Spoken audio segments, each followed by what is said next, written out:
Hey, everybody. Good morning. We are live. Somewhat. All right, all you Just for Funners, we are live. This is DJ Scotty in the house. Redneck Steph. And Lady O. Lady O, so you found your name. Yeah. There we go. And get about 2 or 3 fingers from the mic. That way, I'm a loudmouth. I could probably stand across the room and yell. Lady O, see, I told her, I said, That's cute. So we have a young lady that is going to school for this and needed some intern stuff. So I'm like, come on. We want some young blood in the house and different perspectives. And she, not only is she going to learn a little bit about radio, she's going to be able to probably teach us a few things as well. Yes. Lady O, how about that? I'm happy. I told her, I said, we're going to get that personality going and develop a personality. Lady O, hot dang, that's awesome. All right, so I just got confirmation that it will be over between 3 and 4. Okay, cool. Which is perfect because we said that we needed to turn off. We're talking about Monday, y'all. We're kind of caught in the middle of some conversations. Yeah. Pre-show and after the show is always a madhouse of us trying to figure out what we have going. Listen to me. Going. Golly, that redneck Steph. I'm telling you, man, you hang out with Stephanie and your language goes right down the tube. Yes. I don't see what's wrong with it. It's called a dictionary. That's what's wrong with it. Going is in the dictionary. Going is not in the dictionary. Why ain't it? Look it up. Going may be in the dictionary, but going ain't in the dictionary. I'm going to the liquor store. That's in the, that's a sentence. So it's in the dictionary. Just because you make it a sentence in your redneck book. And what is a redneck dictionary only has like 3 pages in it. And one of them you blew your nose in. And the other one, y'all rip out and roll up and smoke like a joint. Shh, you can't tell nobody. God. You can't tell nobody. I swear when the hypnotist gets here, I'm gonna be like, sir, could you possibly make her redneck? I need you to exorcise the demon and yank it out of her. No. I don't know. Then it would take my personality away. Chick, you don't have much of a personality already. So see, I got to go with what I got. Look, if he tried to pull that out of you, it'd be like trying to strip you of your DNA. It'd almost be impossible. Exactly. That would be like pulling all my teeth. And, see, I have all my teeth. So far. We have questioned whether your teeth are real or not because they're a little too straight. Yes, they're real. Did you have to feel them to make sure? No, I was showing you they're real. See? How does tapping on your teeth show me your teeth are real? Well, how else am I supposed to? Take them out, hand them to me. Let me see. They won't come out. I just wanted to see if you'd fall for it. That's all. No, my mom's, on the other hand, would come out. So listen, Monday we're doing the Ride for America, which is one of the largest, if not the largest, of course. And it begins just for fun. Good Freaky Friday morning. What's happening, sir? Not much. How y'all doing? Pretty good so far. Cool. How about you? Awesome. Worn out. Went to my daughter's graduation last night. And it took longer getting a quarter mile up the road than it did for the entire ceremony to take place. So you're saying the parking took longer? Yeah. No, getting out of all the mess. Oh, okay. Over at Brookwood. Yeah. I was smart. I parked on the curb. So that way I didn't have to deal with the parking lot trying to get out. I could just pull right onto the main road. And it's still a quarter of a mile. It took us an hour. I saw some real geniuses yesterday. The middle school must have been doing something as well. Well, my road, everybody knows how the speed limit is, or the lack of speed limit. So all these people were trying to park on the side of the road, which you can't park on the side of the road because that's illegal. So then they tried to pull up and put their right half of their car on the sidewalk, which again is illegal. But the problem that these people did not think about in these Saturns, these Mercedes, the BMWs, is how low their car is. So while they were scraping the curb through the dead center of their car from the front of the car to the back of the car. So there could probably be a couple busted oil pans today, some messed up transmissions. That could be all sorts of damage today. But it was interesting, it was funny for me. if I'd had more video space on my phone, I probably would have had some great video. Yeah. Can imagine. So what's in your day today? What do you have today? Just trying to get stuff done. GM's kind of set me up. He's got us. Normally we about every other week load a 53-foot trailer to go to New Jersey. Right. And we just don't have enough product that they've sold since they're going out of business or closing the stores. They're trying to focus more on clearing out the floor models and instead of sending brand new product up. Hey, they can send some stuff this way. That red and black leather furniture would look good in my studio. Yeah. And it's already my colors as far as the black and red. Yep. Yeah, Georgia colors. Has nothing to do. No, don't even. Why did I know that was coming out of your mouth? Because it's Jeff. Coach Johnson may hang out there more often. Oh yeah, he would definitely call this the UGA war planning room or something along those lines. Yeah, but anyway, so they got Did you just anyway me? Yes, I did. Man, just trying to stay on topic. I know. They don't have enough product going in the trailer to justify the cost of the trailer going up. So we're actually sending a lot of our clearance items up and then pulling items out of our clearance center that's been kind of hanging around. So they decide that it's going to be more efficient for us to load out of my building and move the trailer over to the outlet and load it up. Right. In order to do so, I can help move whatever. You just call me. I got a bus. It may not make it to the outlet though. Definitely. And it'll be selective items, huh? You know, are we sure there was 3 of those? Because I'm only counting 2 now. It won't be the first time. Hey, we're live. Don't admit to anything, sir. Not for you. No, I'm not talking about you or me. I'm just talking about other people. Especially if up in New Jersey, because it's like 1 for them, 2 for me. 1 for them, 2 for me. Yeah. So now they get it set up where we got to load the trailer here in the warehouse Saturday and Sunday when there's only 2 guys each day, and then move it over and load up in the outlet on Monday when we got everything else going on. It's kind of insane. So, I mean, sounds like it. On Memorial Day weekend is usually our biggest weekend in sales. So yeah, it's going to stink that you're going to miss that ride Monday. I was just starting to talk about that, man. This will probably be one of the, I only know of one other ride that goes from Athens to Hiwassee that can even compare in size. Last year, think about it this way. You know how 78 is. We pulled out of the Legion. We were in the train, which is an 18-wheeler truck that's been converted to look like a train. We were in it. We were leaving between, in other words, where the line that says between to Monroe begins right at that Youth Jersey Road. We were there when the last bike pulled out of the American Legion. That's how long we were. We were 5 miles long. Yeah, that is insane. 5 miles of motorcycles. Yeah, it was awesome. So anybody that wants to be part of this, come on. This will be killer. Yeah, I was talking to my attorney about it.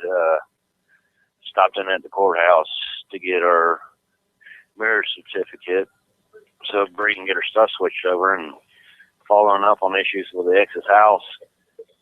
And stopped over to talk to the attorney about it and was talking about the bike ride on Monday. And he was telling me that last year he was riding up, him and his wife, I guess, had gone up into the mountains. He said they come around a corner and there's 3 guys with their bikes sitting on the side of the road just talking, and the cops sitting there and they're all kind of looking down, and he looks up and he said there was a motorcycle mirror hanging from the tree. Ooh. Where the guy had gone off the side of the mountain. Ooh, that's never good. Not at all. So, but it happens. Yeah, it does. I pretty much all I ride my bike is on Sunday now. When I'm on my day off, I'll hop on it. I try not to ride it like as a regular vehicle. Yeah. Too many crazies out there. That's right. That's right. And look, I know my problem too is I can't talk on the phone and ride on my motorcycle because I've got so much going on every day while I'm driving that I just put it on speaker, and I'm just, I do, golly, if I'm correct, it would probably say 75% of my business I do while driving. Yeah. It's easier because you got nothing else to do. That's right. And it gives me time to call back everybody, because if I'm in the studio, I'm busy. If I'm at home, I'm busy. If I'm seeing customers, I'm busy. So I have to always return calls when I get in the car. That's typically me when I leave here, is when I try to make my calls. I get home and if I don't want to hang out with Bria, I don't want to sit here on the phone with other people. I'd rather spend my time with her. So that's right. I try to make my phone calls while I'm driving. I agree. All right, brother, man. Well, let me get moving around a little bit. I've been extremely slack, so I'm going to give you my give me your cheesy pickup line. A cheesy pickup line. So last night I was at the my daughter's high school graduation. So I came up with but my you pickup line. don't pick up the girls that just graduated. Just because they graduated doesn't make them legal. Well, technically, they would probably be at least 18, which does make them kind of legal. But you're in your 40s, which makes it kind of gross. Now that you've graduated high school, you ready to move into adulthood? Oh, God. You and your cheesy pickup lines.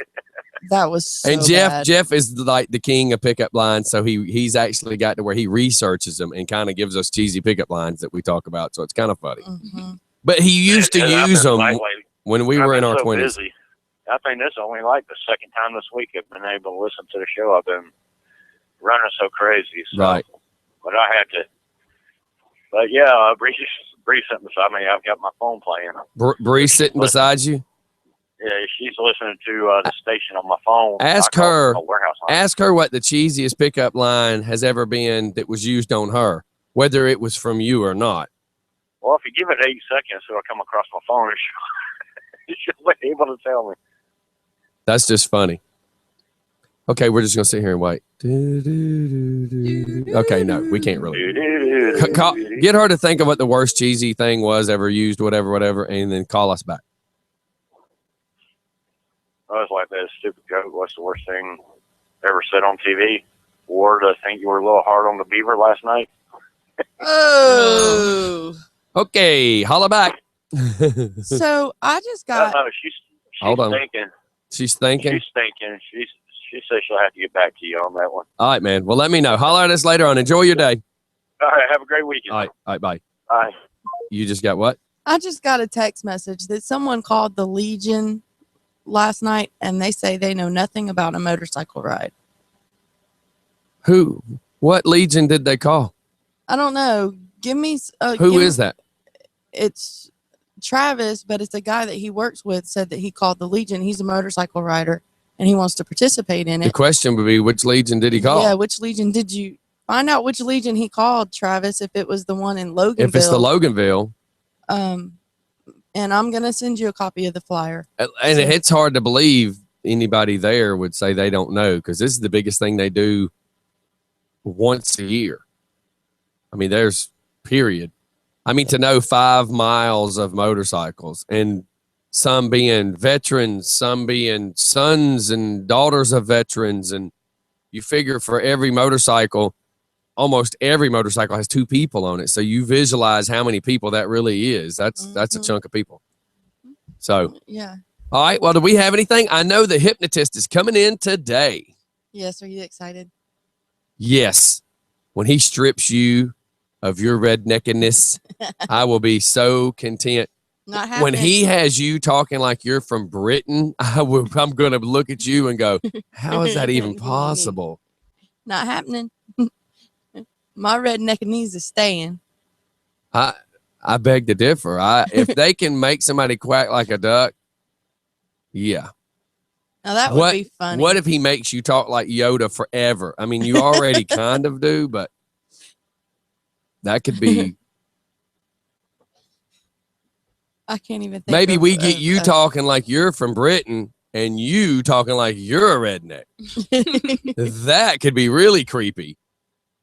Yeah, that would be. That could be very interesting. It would be very entertaining. That's for sure. Okay, Phillips No sends in one. Is that a mirror in your pocket? Because I can see me in your pants. Cheesy. Pick up. Now, see, the thing is, that's old though. Yeah. I was your age when I met Jeff, and Jeff ended up being a roommate. and he was 25 and I was 20. And I think I was just turning 21. And every cheesy pickup line I can ever remember came out of his mouth. Wow. Every bar that we would be shooting pool in, he would have the cheesiest pickup lines. But because he was funny, they all worked. Like, I would sit there and in total embarrassment and think, no, you didn't.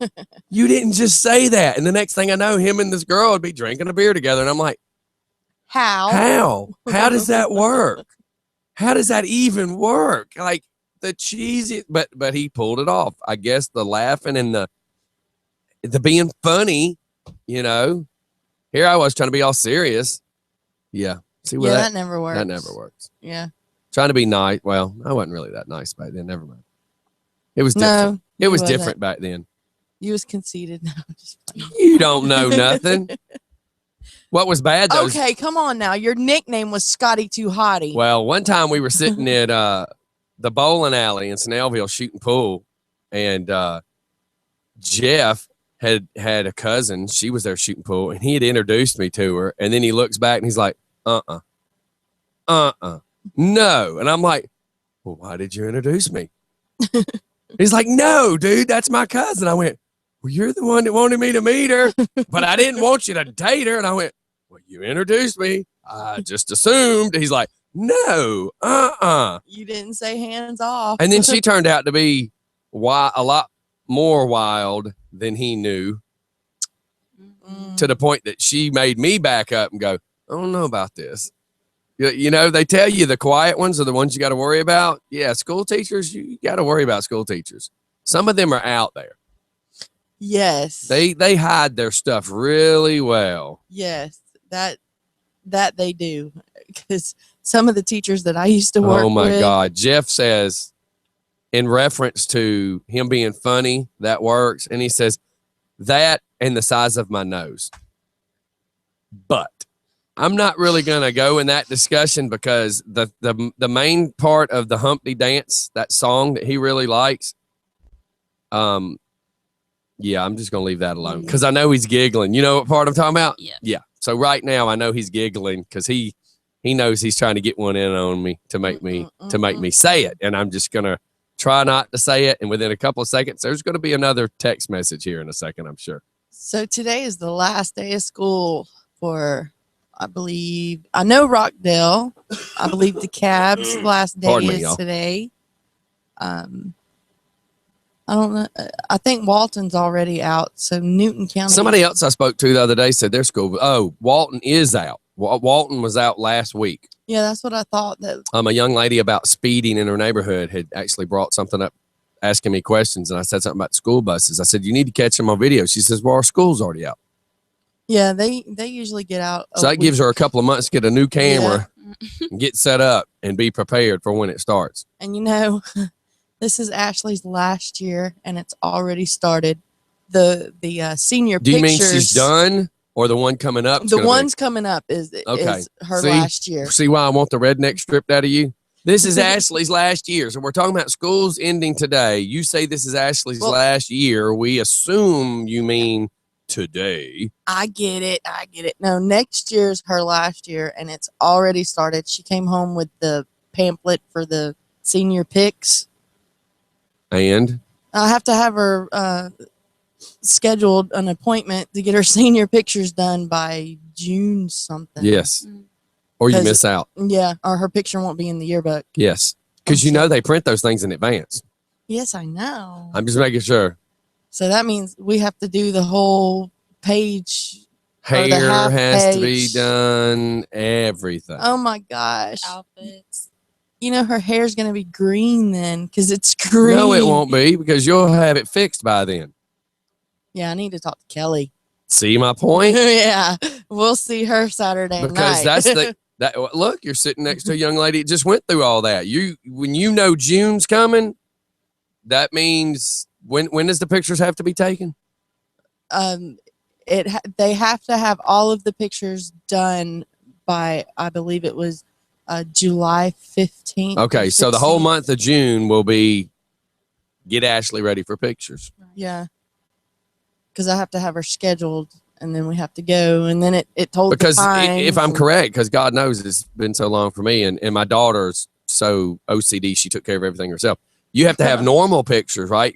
Or normal clothes, and then they put you the cap and gown too, right? Like what you could do is like you can put your like she can get her pictures taken for her school, and then you can go to an outside studio and get somebody else to take her pictures, because that's what I did for my school. I took my picture for yearbooks, and then I went to Ezel Studios, and they took care of my graduation photos. Yeah, that's where they said for me to schedule it is Ezel's. Right. So, because Emmy went and got the normal pictures, and then they choose from a couple normal, because they'd have the little square picture with the graduation, but then I don't know what I paid. I just gave her a check for a page, because in the page it talked about what her hobbies was, where she planned on going, whatever. So she had a nice picture of her in normal dress clothes on that page, along with, you know, like the cap and gown type picture too. So yeah, because it said the pamphlet said any clothes or any like ring or anything that we want to bring, her class ring,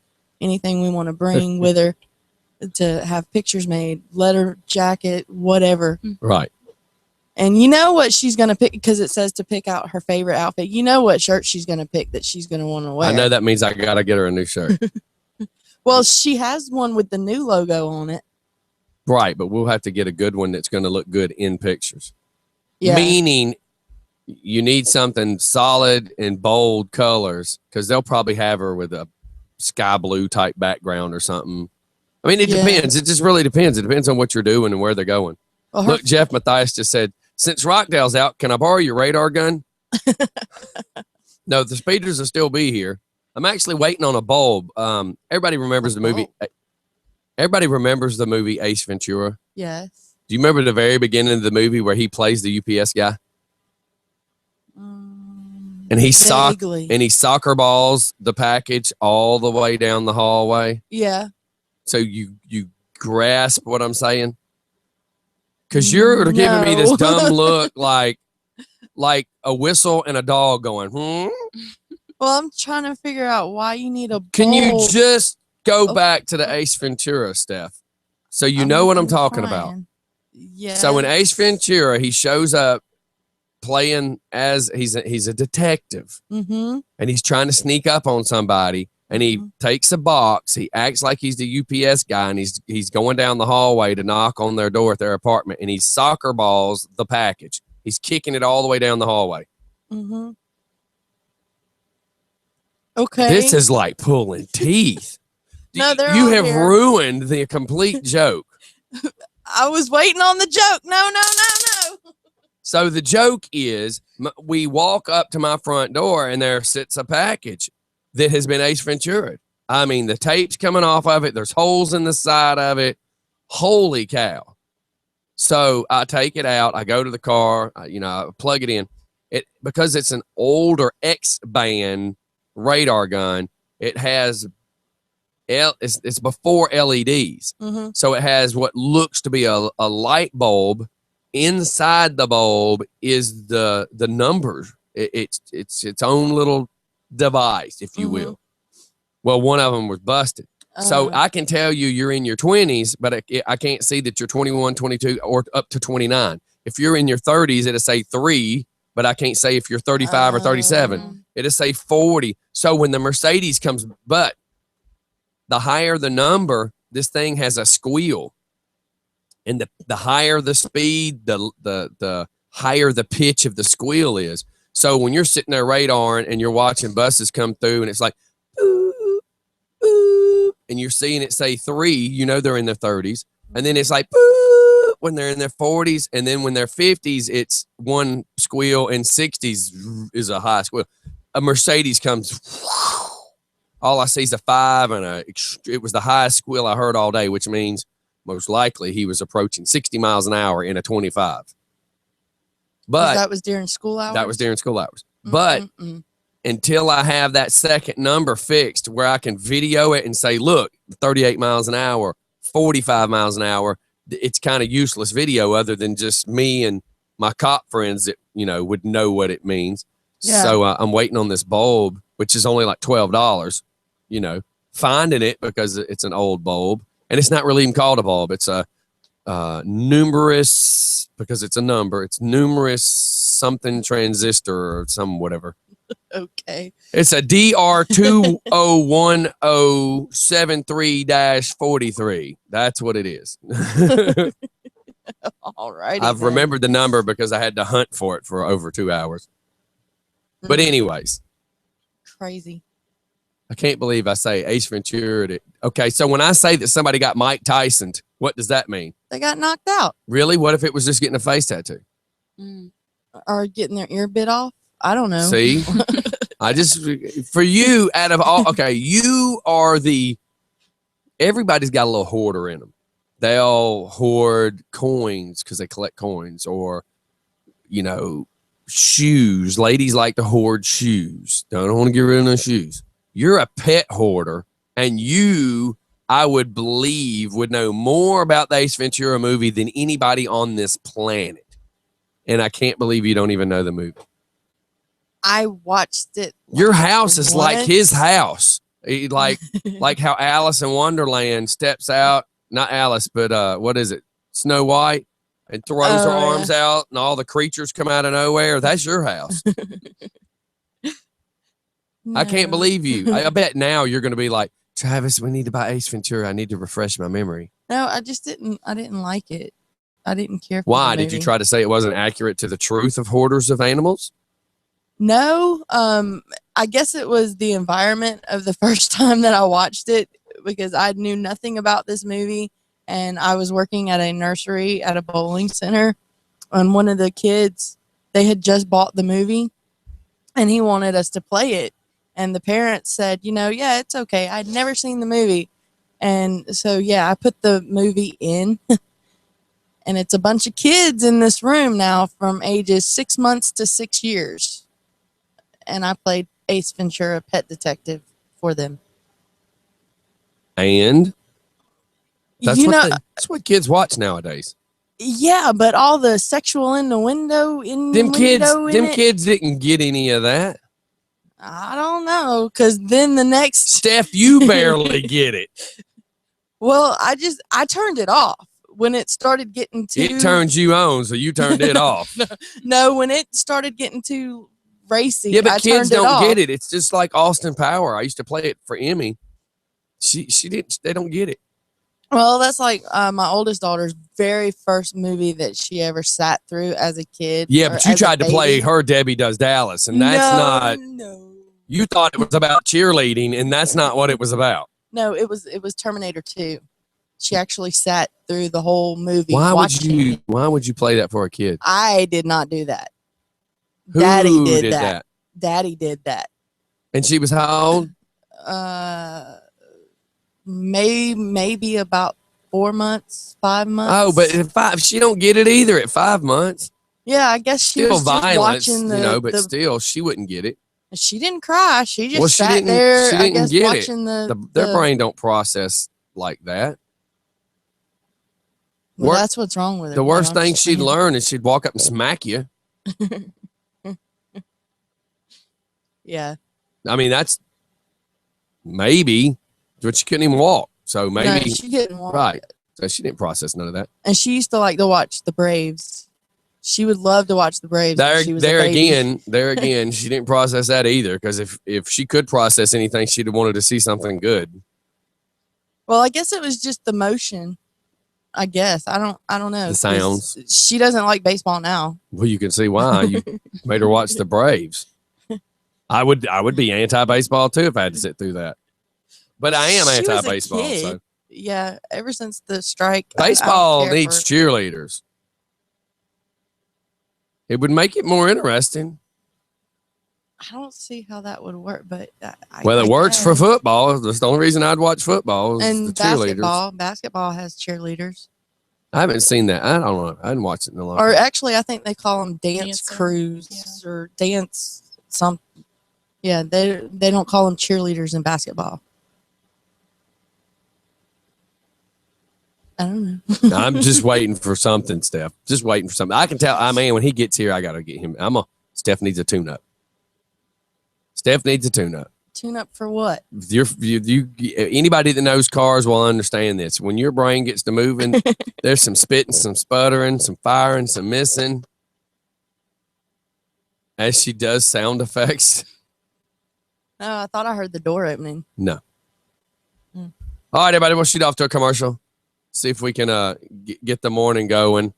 Why not? We have nothing else going on this morning, right, Steph? You say that as I take a drink. No, we're waiting. They're supposed to be here at 8 o'clock, Brian and Mo, and we're waiting for them to get here. They should be here shortly. So I'm waiting to hear from them. Craig Gill just sent something about cheerleaders. Let me find out what that is. This could be dangerous or this could be funny. So let's just find out. We got Jacob saying good morning. I meant to get back to you, sir, and I apologize that I did not. Yeah. Let me repeat that so it comes out right. MLB cheerleaders. But I don't know exactly. Major League Baseball cheerleaders. So they do have, well, look, they're in Braves uniforms. How about that? I had no idea. I thought those would just be considered groupies. Are their wives? I mean, look, they're riding in a truck on the side of the field, and they're waving. I just never knew. Oh, look, they're T-shirt girls. You know, they throw out memorabilia and stuff like that. That's kind of cool. And dancing around a little bit. Huh, how about that? See, you learn something every day. Now, this would make me want to go to a game. And it has nothing to do with the fact that they're female. No, because at least that would be entertaining. So it'd be entertaining to watch women. No, watching them give away stuff. They could have 10 girls and 17 kids out there, and it would be entertaining. It'd be more entertaining than the baseball. Yeah, that's true. Like, look, there's the girls with the tiger for the baseball team, the Tigers. Mm-hmm. I'm assuming. I guess. Yeah. And they're jumping around and having a good time. That's what I dig. And look, here they are with that big slingshot thing shooting T-shirts. Wow. I went to one hockey game and they had the big T-shirt gun and the guys were out there shooting the T-shirts. And believe it or not, oh, there's the gun. That's the T-shirt gun. Mm-hmm. So to me, that's the entertaining. Cool. Steph, you've only done that one time, but that was because you slipped on I can't get that picture. What the heck are they doing? They're jumping up doing splits, but you only did that one time. You were running too fast in front of the beer cooler and accidentally fell. Yeah, speaking of... But they're higher than you are off. They are high. If they did that, they'd be over your eyebrows. Let's put it that way. Yeah. And speaking of beer coolers, though, Travis brought home this new drink that Bud Light has. It's called Mixed Tail Firewalker. Nasty. It is a cinnamon. Ooh, we apple. talked about that. Yeah. There. I'll bring you one tonight. Bring one. Okay, tonight, tomorrow, whatever. Yeah. I'm not a big beer drinker anymore. Like last night, actually, because of my liver, I'm not supposed to be drinking anything. And Crystal last night had something. I said, "What's that?" She goes, "You're not gonna like it." And it was 7 and something. Ginger ale, Coke, I don't even know. I took a sip, but it was just like... Yeah, 7 and 7? Yeah, maybe. Yeah. It tasted like I was supposed to be dipping my paintbrush in it to clean it. Ooh. But after about the third sip, it wasn't quite so bad. But you know me, I drink everything like watered down. I don't like strong flavored stuff anymore. Oh, that Mixed Tail is strong flavored. I mean, it is a very strong cinnamon. Ugh, I don't even like Big Red bubblegum. I don't want Big Red. It's just disgusting. So that fire shot stuff everybody's been doing. Yeah, which I found it's a small bottle. We were going through the freezer to get something out to thaw it to cook. And Travis finds a whole bottle of Fireball in the freezer. You know, it's one of the small ones. Like, I guess it's a pint, maybe. I don't know. And we don't drink Fireball, so we have no idea where that came from. And it's in the freezer. Somebody came over and left it. Nobody. How do you think I get most of the liquor that's in my house? I don't go buy it. Nobody's been over with Well, actually, me and Philip Snow did go out one weekend, and his girl and my wife decided they wanted to mix drinks and stuff. So yeah, we stayed in the liquor store too long. But the funny is I don't drink. I mean, I've got to where it doesn't do nothing for me. Well, I like the Incinerator. I love to drink the Incinerator. That's my. Well, we know you choice. love to drink. We already know that about you. I don't drink as Paint much thinner as I used from to. Jacob. Paint thinner, haha. So in college, what seems to be you probably don't look like the person that ran in that circle, but what did you see with your eyes? Are they partying hard in college these days? Well, based off the pictures I see on like social media, for the most part, yes, and videos, but for the most part, I don't. I got too much going on to stay drunk. I just never been that guy. I don't know. I had my moments, don't get me wrong, but I have way too much going on. Yup. Yep. So Jacob says it's called Foo Bar in Tulsa. And he says any bar by drunk folks. Fireball equals.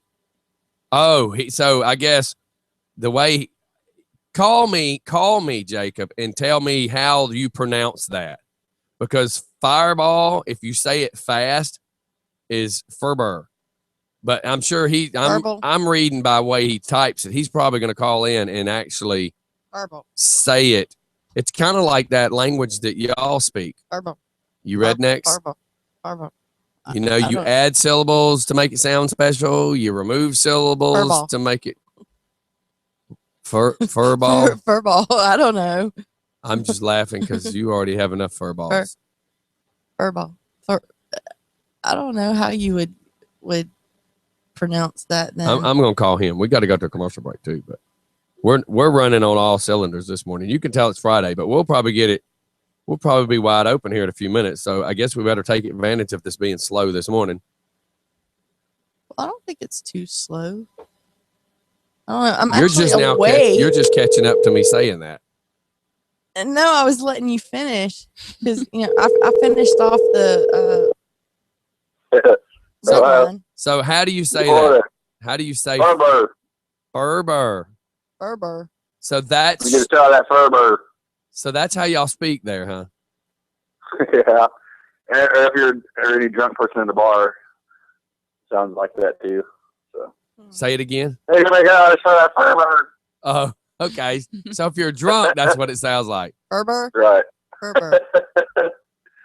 Ferber.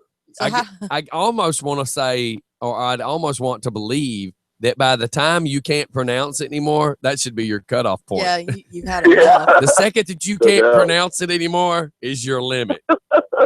So I wonder how they would say incinerator. You remember the incinerator, don't you, Jacob? Yeah, unfortunately, I do. What you did? How would you say that, Steph? You have a hard time saying it anyway. Incinerator. Say it drunk. Incinerator. No, I say it right.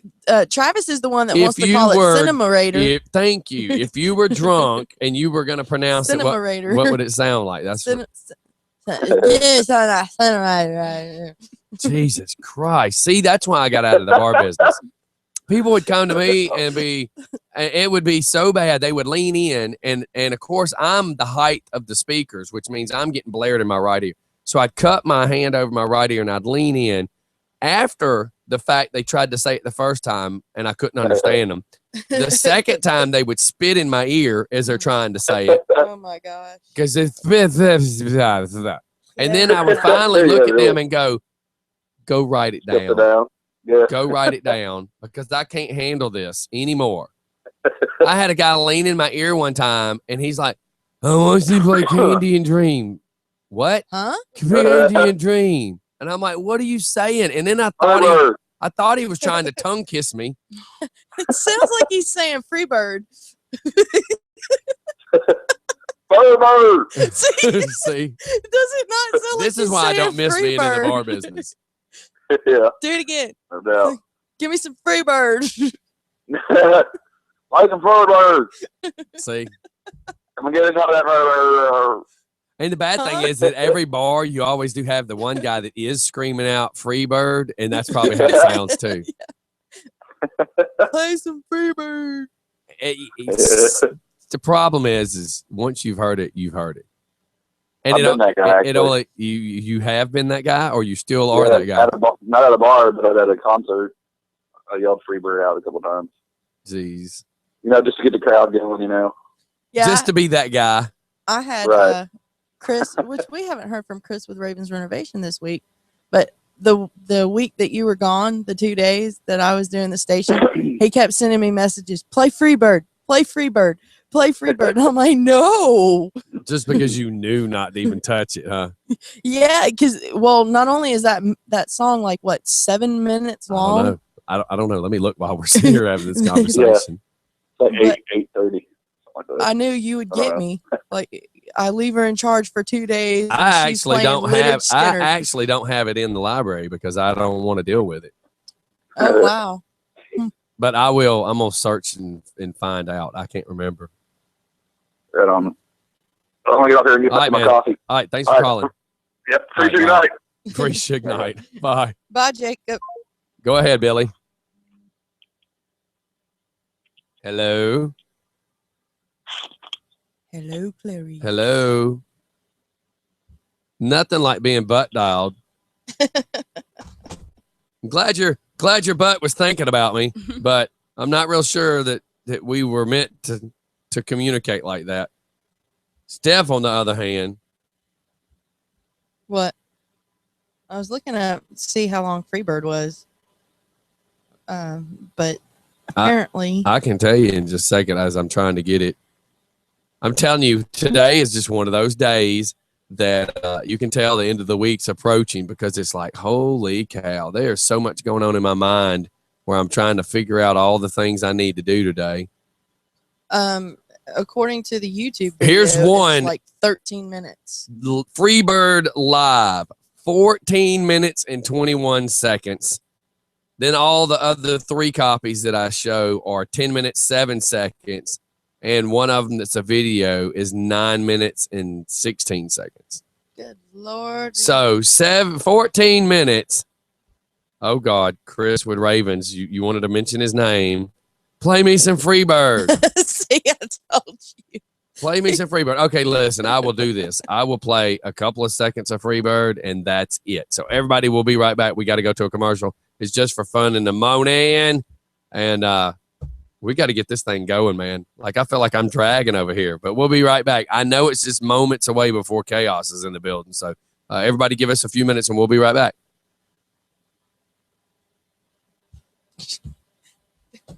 Can you play Freebird at a break? That's Jeff Matthias. Oh, no. Now everybody's doing it? Yeah. Pardon me. If Philip is saying, what could Scotty have done? He was in another state. It's not like he could have changed the song from playing. I'm like, yeah, he could have. I was blocked from Facebook. I wasn't blocked from my website or from my radio station.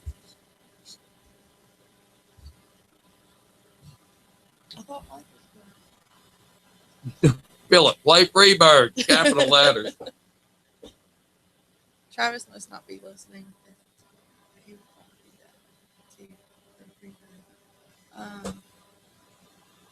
What?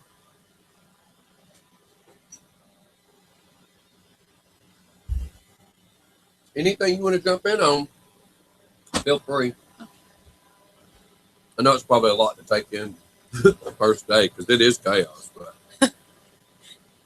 Shannon Keys, LMAO, Freebird story is how I start my day. everybody get your big lighters out, start waving them in the air. Like you just don't care.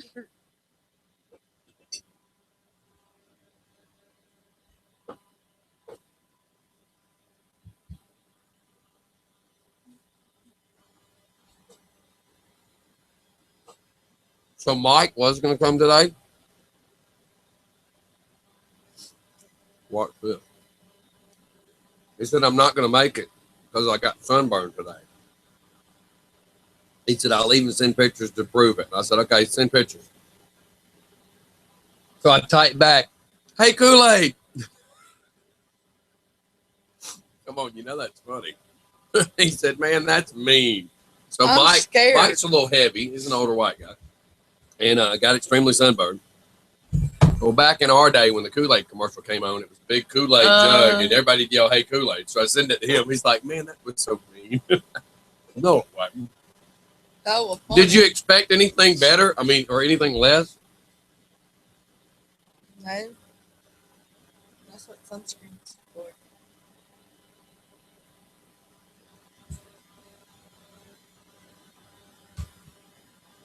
Wow, look at this picture. Oh, he's got his lighter out. Chris with Ravens Renovations driving with his big lighter in the air. Don't set the van on fire. He's going to wave it under the sun visor with his 75,000 receipts that most construction workers have pinned to the visor.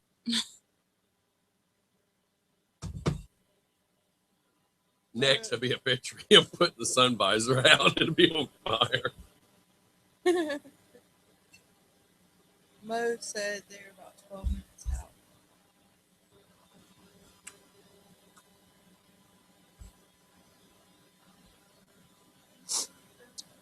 As soon as it gets to the first chorus line, I'm changing.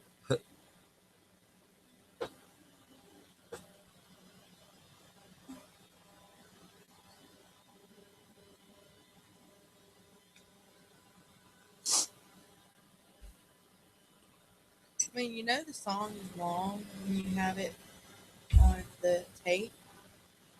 And in order to finish playing the song, you have to flip the tape over. Did you not know you had to do that? I never listened to it, Steph. I only listen to Freebird when it's on, and I have no choice but to listen to it. It's the same words over and over. I can listen to the 3rd minute of it, the 9th minute of it, and it's the same song.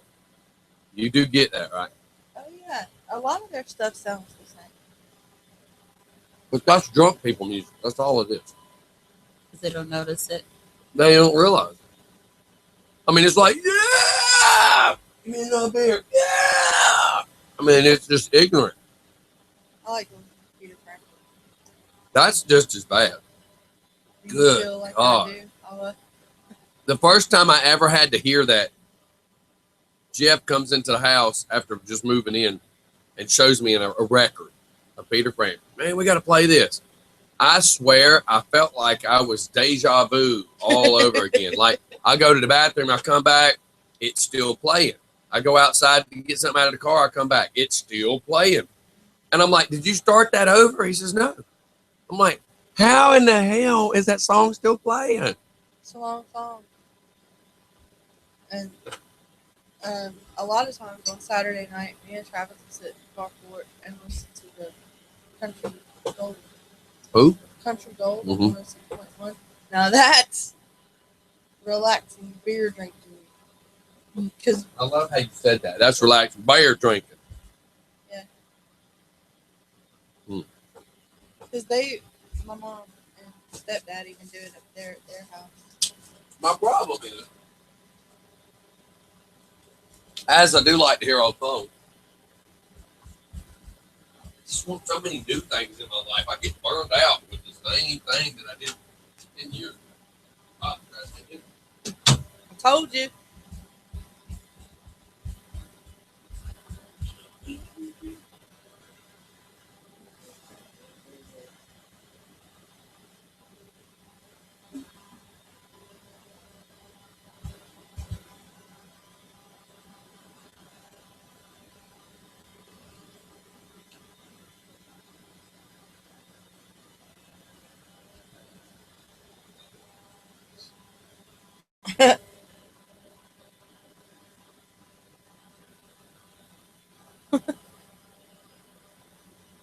Jacob ain't right.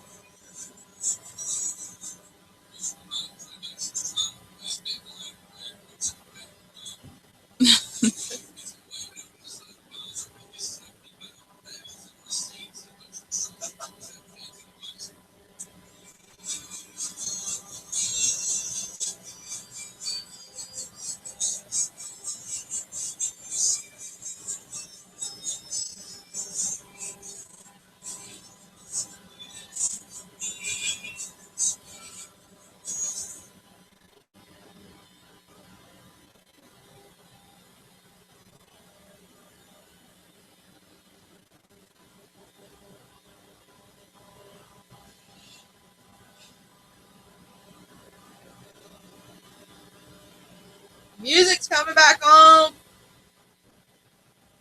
What? The music's coming back on. Yeah.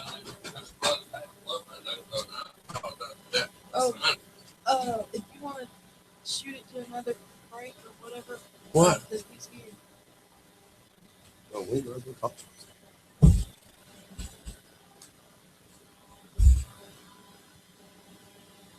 All right, and we're live. And then Steph's telling me our guest is here, so we're probably going to shoot back off in just a few seconds. So, 4 messages just that fast. Brian says they're here, so okay. We are not doing Do You Feel Like I Feel, because that's 14 minutes long, Mr. Snow tells me. And then Jeff sends us a picture of him hanging out with his phone with a lighter app on it. So it looks like he's waving a lighter around. I'm sorry, as I'm stumbling over my words. So yeah, everybody hang tight. We're going to go to another commercial real quick. That way you don't have to listen to all the noise of everybody coming in. You know, we're such professional radio today. We're having one of those days. It's Friday. You know, we always get crazy on Friday. This song right here will kind of go along with that. We'll be right back, everybody. We're going to get our guest in the house, get the camera moved, etc.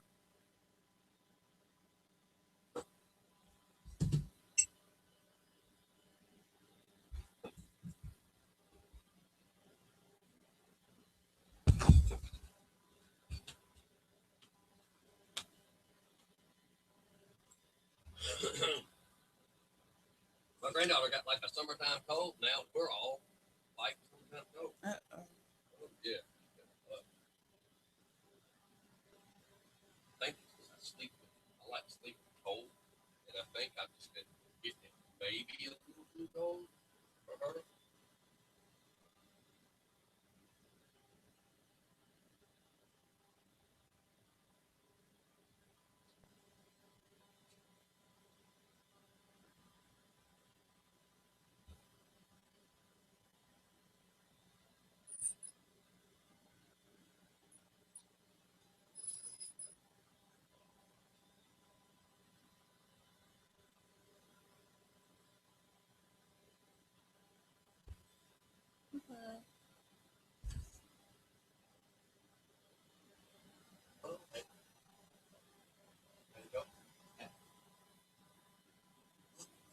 Steph, if you want, one can see her because I'm going to be leaving at 8:30.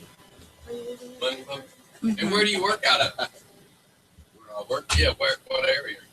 I work in front. Okay. Yes, every day.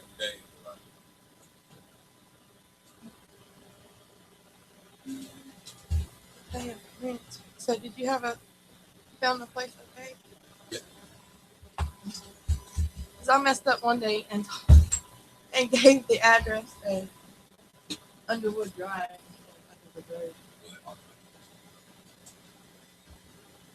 See, that's all I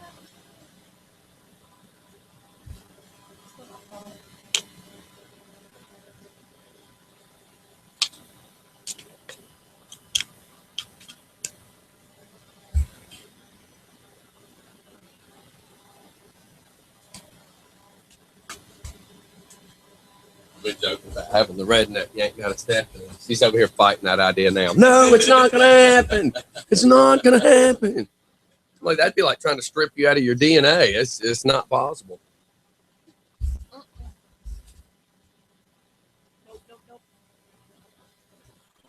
Did you see what Jacob did? I have no idea. You've been sitting right here with me.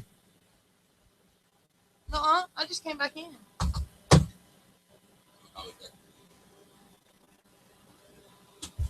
I'm going to hold Steph down and zap her, and you're going to try to hypnotize her. And we're just going to see if it takes. And we're going to keep trying until it does. Eventually, she'll be like, it's working. Did you see the video I posted with him doing justice? No. And she was just talking about the video, and I didn't watch the video yet. And did you send it to me in Facebook Messenger? I can't remember. Yeah, we did one morning. That way I can play it up on there too. Oh, yeah. Oh, so that's I get what behind all a little the bit. falling over was. No, that was just that's when it's induced when you go into trance. Sometimes depending on what you tell them to do, so that's what happened. Completely relax and let go of everything. Okay? That's what happened. If I said you'll stand and be rooted like a strong tree, you'll stand and on that one, this was neurolinguistic programming. I'm talking to him as I'm talking to him, I'm explaining, and then I'm like, "How do you feel now?" He's like, "Messed up." A little bit more. He's like, "Yeah, I'm trying to take a step." And when he did, he just face first. I catch him. That was funny. Why is everybody picking? See, little Richard just said, looking forward to some hypnosis of the redneck. The redneck is not coming out of me. No. We want to try though. That's the thing is trying to do what they say can't be done is why you want to do it. He's talking about having me talking like a British woman. I said, if we could get her to speak British and get her to all of a sudden be redneck, we have really accomplished something. Yeah, no. You might have sent it to me as a text message. That's why I hadn't seen it. I think yeah, I think well, there's certain things that he Yeah. I had a psychologist. Because there are different ways to put people on, and methods you use on them, where she talked me through me doing self-hypnosis. Yeah, it could be that. That's why you always have to help with the problem.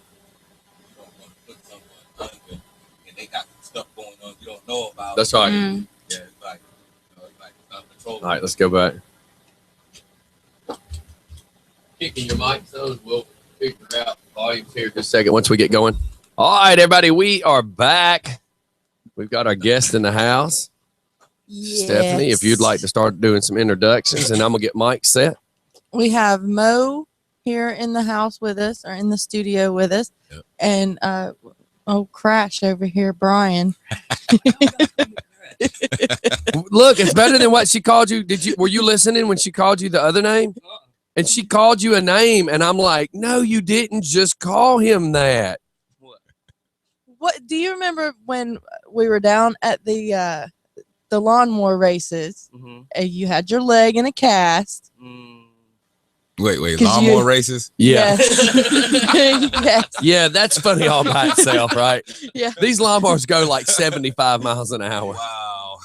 Yeah, you don't remember what Travis and I was calling you? Hop along? Oh, yeah. See, but I said, I've been called. I just said, but why would you call him that? He is a veteran, and you're going to call him Hop Along. yeah. Because we did it to his face. It's not like we were doing it Okay. behind his back. I said that more as a question, and you're just like, yeah. Yeah, you See, and this answered. is- Yeah, you answered me, but it was just like, yeah, like no big deal. He thought it was funny. He laughed. He might have just laughed because it was coming from you. I didn't have to laugh. You didn't have what? I didn't have to laugh too hard. Oh. See, this is why he wants the redneck out of me. I wouldn't mind. Okay, let's word it this way. I wouldn't mind leaving the redneck if I can just put some intelligence in there too. I don't But know. I got a feeling your brain is like a 500 gig hard drive. In order to put anything else in there, we're gonna have to remove something. Yeah, most definitely. Okay, let me dumb it down. Your mind is more like a 14-foot U-Haul, and in order to put the dining room table in there, we got to take out the 17 bags of the 10 cans you've been collecting. Did that make it easier for you to process? Oh, I understood what you said before. You can't own any more pets until you get rid of a few. Well, duh. I know that. I'm at my limit. I'm not talking realistic, Steph. I was putting it in terms you could understand. Oh, okay. Steph's like, oh yeah, I know. I was just trying to paint a picture that kind of would make sense to you. Oh God, and the text messages are starting now. There's a difference between laughing with you and laughing at you. And little Richard knows that because he's short. Yeah. So I'm taller than he is. that's such a big accomplishment for you. So back to our guest. Doesn't it make you feel good when you're taller than somebody? Somebody. Yeah, it's just I'm an not the inch. shortest person in the room. It's just an inch, but still, you know. And all this Makes a time, difference. all this time she thought she had something over Jimmy the Cricket, right? Now she just finds out, oh, I'm actually taller than little Richard too. So tell us a little bit about what you do, what you're studying. How you got into all this? Yeah, how everything. you got into it. Okay. And then get closer to Mike. I'll call it a 2 or 3 finger rule. If you're a loudmouth like me, you don't have to be that close, but most times stay within about 3 fingers. Well, it's like, I don't know. You know, I had friends who were into metaphysics. They were into things like that. And it was always interesting to me. I don't know, maybe it's something I was just born with. And once I started getting into it, getting deeper and deeper, it's like I started finding out that, you know, you can actually change your own reality, you know, through certain processes. So, you know, I stayed in it. I've always dealt with it. And, you know, listening to different people, Napoleon Hill, John Keyhole, Savan Bomar, Cryon. I don't know if any of you ever heard of these people, but, you know, it's like you get certain messages, and when you hear it, you know it's real. You don't have to go and look it up or ask someone. You feel it inside yourself. So this right here, I feel like it's something maybe I was born with, and maybe my calling. Right. Because I've gotten actual results from helping people. And I mean, the feeling that you get when you do something for someone like that, it's not something you can buy in a store or a pill you can take from over the counter. This is something that's like, wow. And every time, you know, when they come back to, they're like, I've never felt anything like that in my life. And that touches me too. So that's why it's something I've always been into and just keep pushing in it. And that's really good because that's kind of like with what we do. We enjoy that what we do actually alters things. And I tell people every day, a lot of people just, they want to hate and, you know, it's the business I'm in. But what's really cool is I get messages, I get private messages from people, and then I just say, call me because they're typing so much. And, you know, when you have people that will call you on the phone and go, look, I watched your video today and you inspired me to want to get out and start helping my community, or you've inspired me to want to go out and how can I start doing this and this and this? And what can I do to help you? Like when I was doing the homeless stuff. And I said, the best thing for you to do is stand up in your community. You know, I've got people in my community helping me. I need you in your community because the only way we're going to take the world back and have our towns back is if you get out and do it. And these people go, okay, I'm going to go do it now. And then they'll hit me back up weeks later and go, so me and 14 of my neighbors are now doing this, this, and this in our community. And then it's like, so then you got the message. And that's what I tell people. That's the energy you give. Like, that's right. That day, the first day I talked to you all, I listened to your show just about that whole day. Right. You know, my connection was bad, so it was in and out. Right. But, you know, I felt the energy coming from that show. And I was like, man, I really like this guy. I like the way he thinks. You know, I think like he thinks. Because that's right. I was pissed with you about the speeders. I was like, you know what? Hell yeah. And that's right. People out there, slow that down. You right. And so many people got mad at me and go, man, you're bashing the cops. I'm like, no, I'm pissed at the speeders. Yeah. It's the speeders are the dummies. It just sucks that it took me doing all this to piss everybody off enough to make the police come out and do something. I understand they're busy, but a kid getting hurt should be just as important as trying to catch somebody speeding down Georgia 20. At least on Georgia 20, you're not going to see that many kids walking down the road versus where the sidewalk is between schools. There's, I mean, it's just general common courtesy that people should have. And that's right. Mean, nowadays, you see, it's like it's no gray area anymore. It's either like they're really inconsiderate or they're really considerate. So, that's right. You got to treat them like little kids. They don't know any better, so they'll figure it out. That's right. But that's cool that you even can kind of see it. You know, that's what we try to tell people is, especially with my videos, I'll go, okay, if you get this, you were supposed to get it. Exactly. Because some people are never going to get it. Yeah. Some people are just never going to figure it out. You're right. And it takes someone like you for them to hear you and be like, you know what? They wake up, part of their mind wakes up and they're like, he's right. And that'll inspire them and they'll go do their thing. So, you know. And I tell people, I'm not telling you something you don't already know. Exactly. You're reminding them. I'm just telling you there's a different way to look at it. And and then that's when they kind of start changing their life a little bit. Exactly. I mean, same thing like with the hypnosis. You know, I owned a tattoo shop, and I would have people come in and they were like, "Man, that stuff's not real. That's like that. That's not real. That stuff's fake." And you'll be like, "Okay, well, why don't you try it?" You know, and the most skeptical people sometimes are the easiest ones because they're so busy trying to fight it, they don't even realize it. And afterwards, when they come back to, they're like, their whole mindset's different. They're like, whoa, hold on a minute. I need a minute to sit alone. You know what I'm saying? And to kind of collect all this because I don't understand what just happened. And what it is when you're under hypnosis, you are at zero. I call it 0 point, your origin. This is your main control room for your life. Right. Most people are never there because they're too distracted by other things. So, I mean, you watch a lot of TV, listen to a lot of radio, you're on your phone all day long. You never take that silent time like, okay, let me connect back with myself. What's going on with me? I have to literally, I got stressed out almost a year ago where it was everything moving so fast to where we went to the doctor. And I've always been a hyper person, but the doctor looked at me and says, you know what? He says, you're OCD. You're ADHD, whatever. ADHD. He's like, you're the only guy I've ever met and this dude's like 65. He says, you're the only guy I've ever met in my life that has taken his disability and used it like cocaine. And I'm looking at him going, is that a compliment? And he said, you have figured out how to trigger your adrenaline and use it. Because literally when I was working these big events, I would be up at 6 a.m. And, you know, the night before you didn't get a whole lot of sleep anyways because you're all thinking about the next day. I would get up at 6 and doing an event till 2 a.m. in the morning. And it's all triggering that adrenaline and running. And then the next day, you sleep a lot. That's just natural high. It's just natural. That's all. And he's like, but the problem is you're not 18 anymore. No. He's like, you're in your 40s. You got to pace yourself now. So now it's every day at around that 3 to 4 o'clock hour. If you try to reach me and you don't get me, give up because 3 to 4 o'clock, I now try to sit down. I try to mute my phone completely and I try to just watch TV and just check out for a few minutes. Yeah. I just have to. And I've learned to release some of my stress by getting other people to do things. And Steph will call me up and try to say, I'm like, just handle it. Just handle it. When you have that much energy, you can't contain it yourself. You got to kind of spread it I got to spread it, man. There's so much going on. And, you know, and you were saying about hypnotic. So I got this bracelet I wear because of some back surgery. I had pain. And a lot of people said, oh, it's fake. He probably hypnotized you. And I said, let me tell you something. You can testify to this. When you hurt every day, all day, my mother's like, that bracelet can't be doing this. He probably hypnotized you.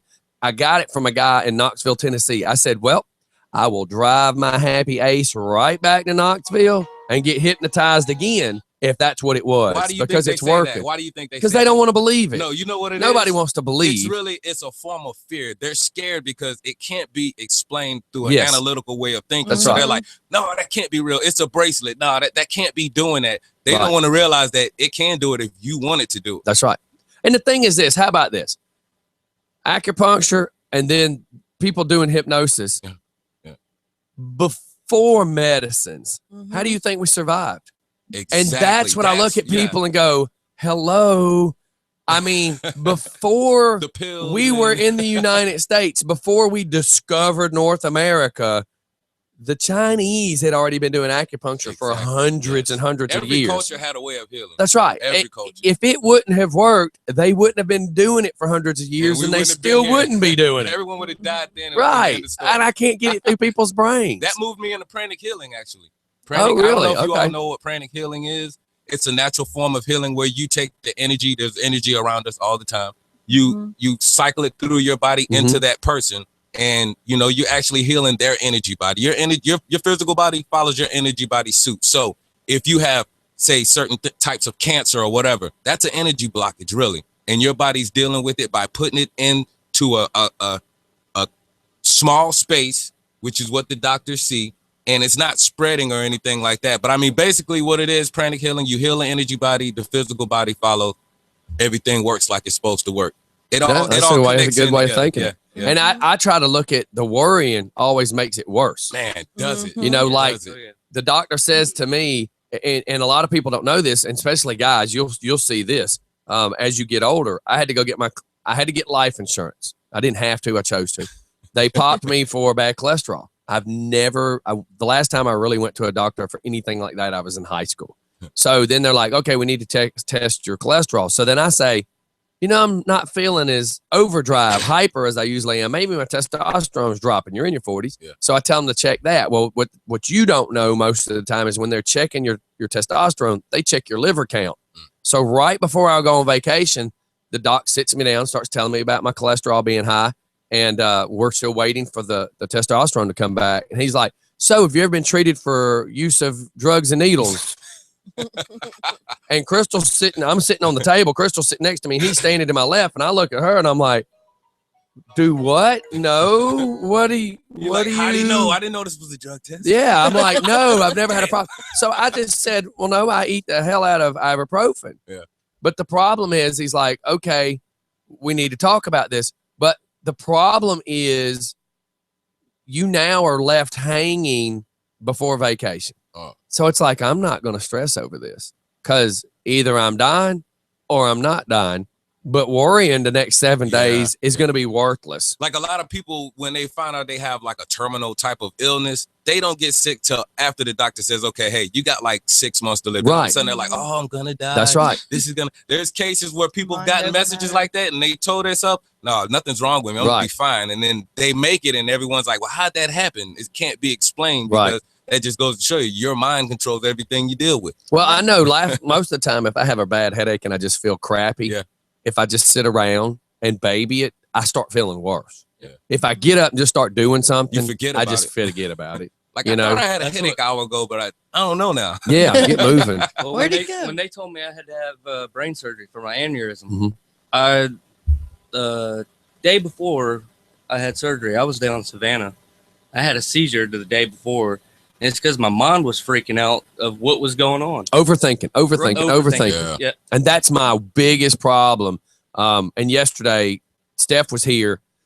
A lot of people think they know what I have to deal with on a daily basis, but people don't get it. I mean, like, you see the show get started, you see the show go off. That's not that's not my day. It's a lot of work in between. So yesterday we had a curveball thrown at us about 2 things on the same night. And one involves being at a business that's a sponsor. That is something I already said I would go do. But then the other is something that I forgot that was supposed to be on the calendar. I didn't have an exact date. So I told this other thing, sure, I'll be there. And the crazy thing is the event I'd already promised I'd be there is not a tiny event, but it's not huge.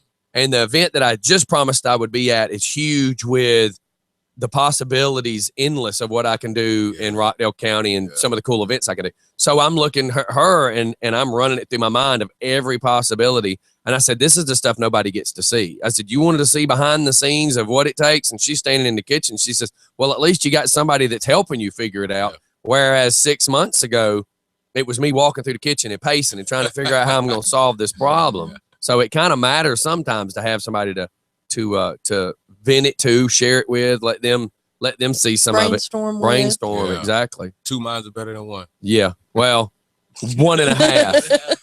1.5. Yeah. Well, you're working with 3 by yourself. I know, right? And then you got Steph and Redneck Steph. So she's fighting amongst herself going, say that. No, that won't come out right. You'd probably rather have the redneck's opinion because they're not going to sugarcoat it. No. No, I don't do that. But everything involves trying to figure out where to put the cooler. I'm like, Stephanie, we need a speaker in that position, not a cooler. You can leave the cooler at home. We need chairs and speakers, not coolers. Well, you can sit on the cooler. No, Stephanie. More than one use. That's right. We could put the mixing board in there. It'll be on ice. It won't overheat. It'll be on ice right next to the beer. Do we need the big cooler or the little cooler? I got 2 different phone calls. Let me catch these 2 phone calls real quick that we ignored, and then see, and we'll go some more with the with what actually the topic is without all my ramblings. I'm trying to find. We have a new listener. Boy, that was a hang up. We have a new listener that is deployed, and I'm trying to find out where exactly he is at. That's good. Listening. Most of them are probation. Never mind. Yeah, that number just keeps hanging up, so maybe they can't answer. Dead air, Steph. Sorry. Well, it's ringing now. This might be a little Richard.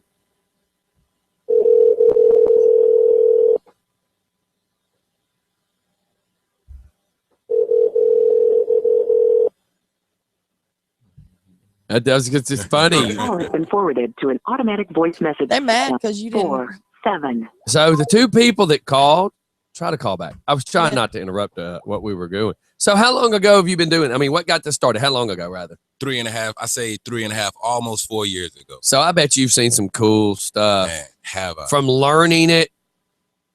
Yes. And what has happened Well, to people actually, versus where you are now and what's happening to I people. didn't actually try it till maybe a year after just constantly reading and studying and watching videos until one day I was like, all right, I got to try it. You know, I got to try it. And I tried it, and I never forget, I was in the living room, my kids watching TV. I'm like, hey, y'all want to play a game? They're like, come sit over here. Now do this, do that, do that.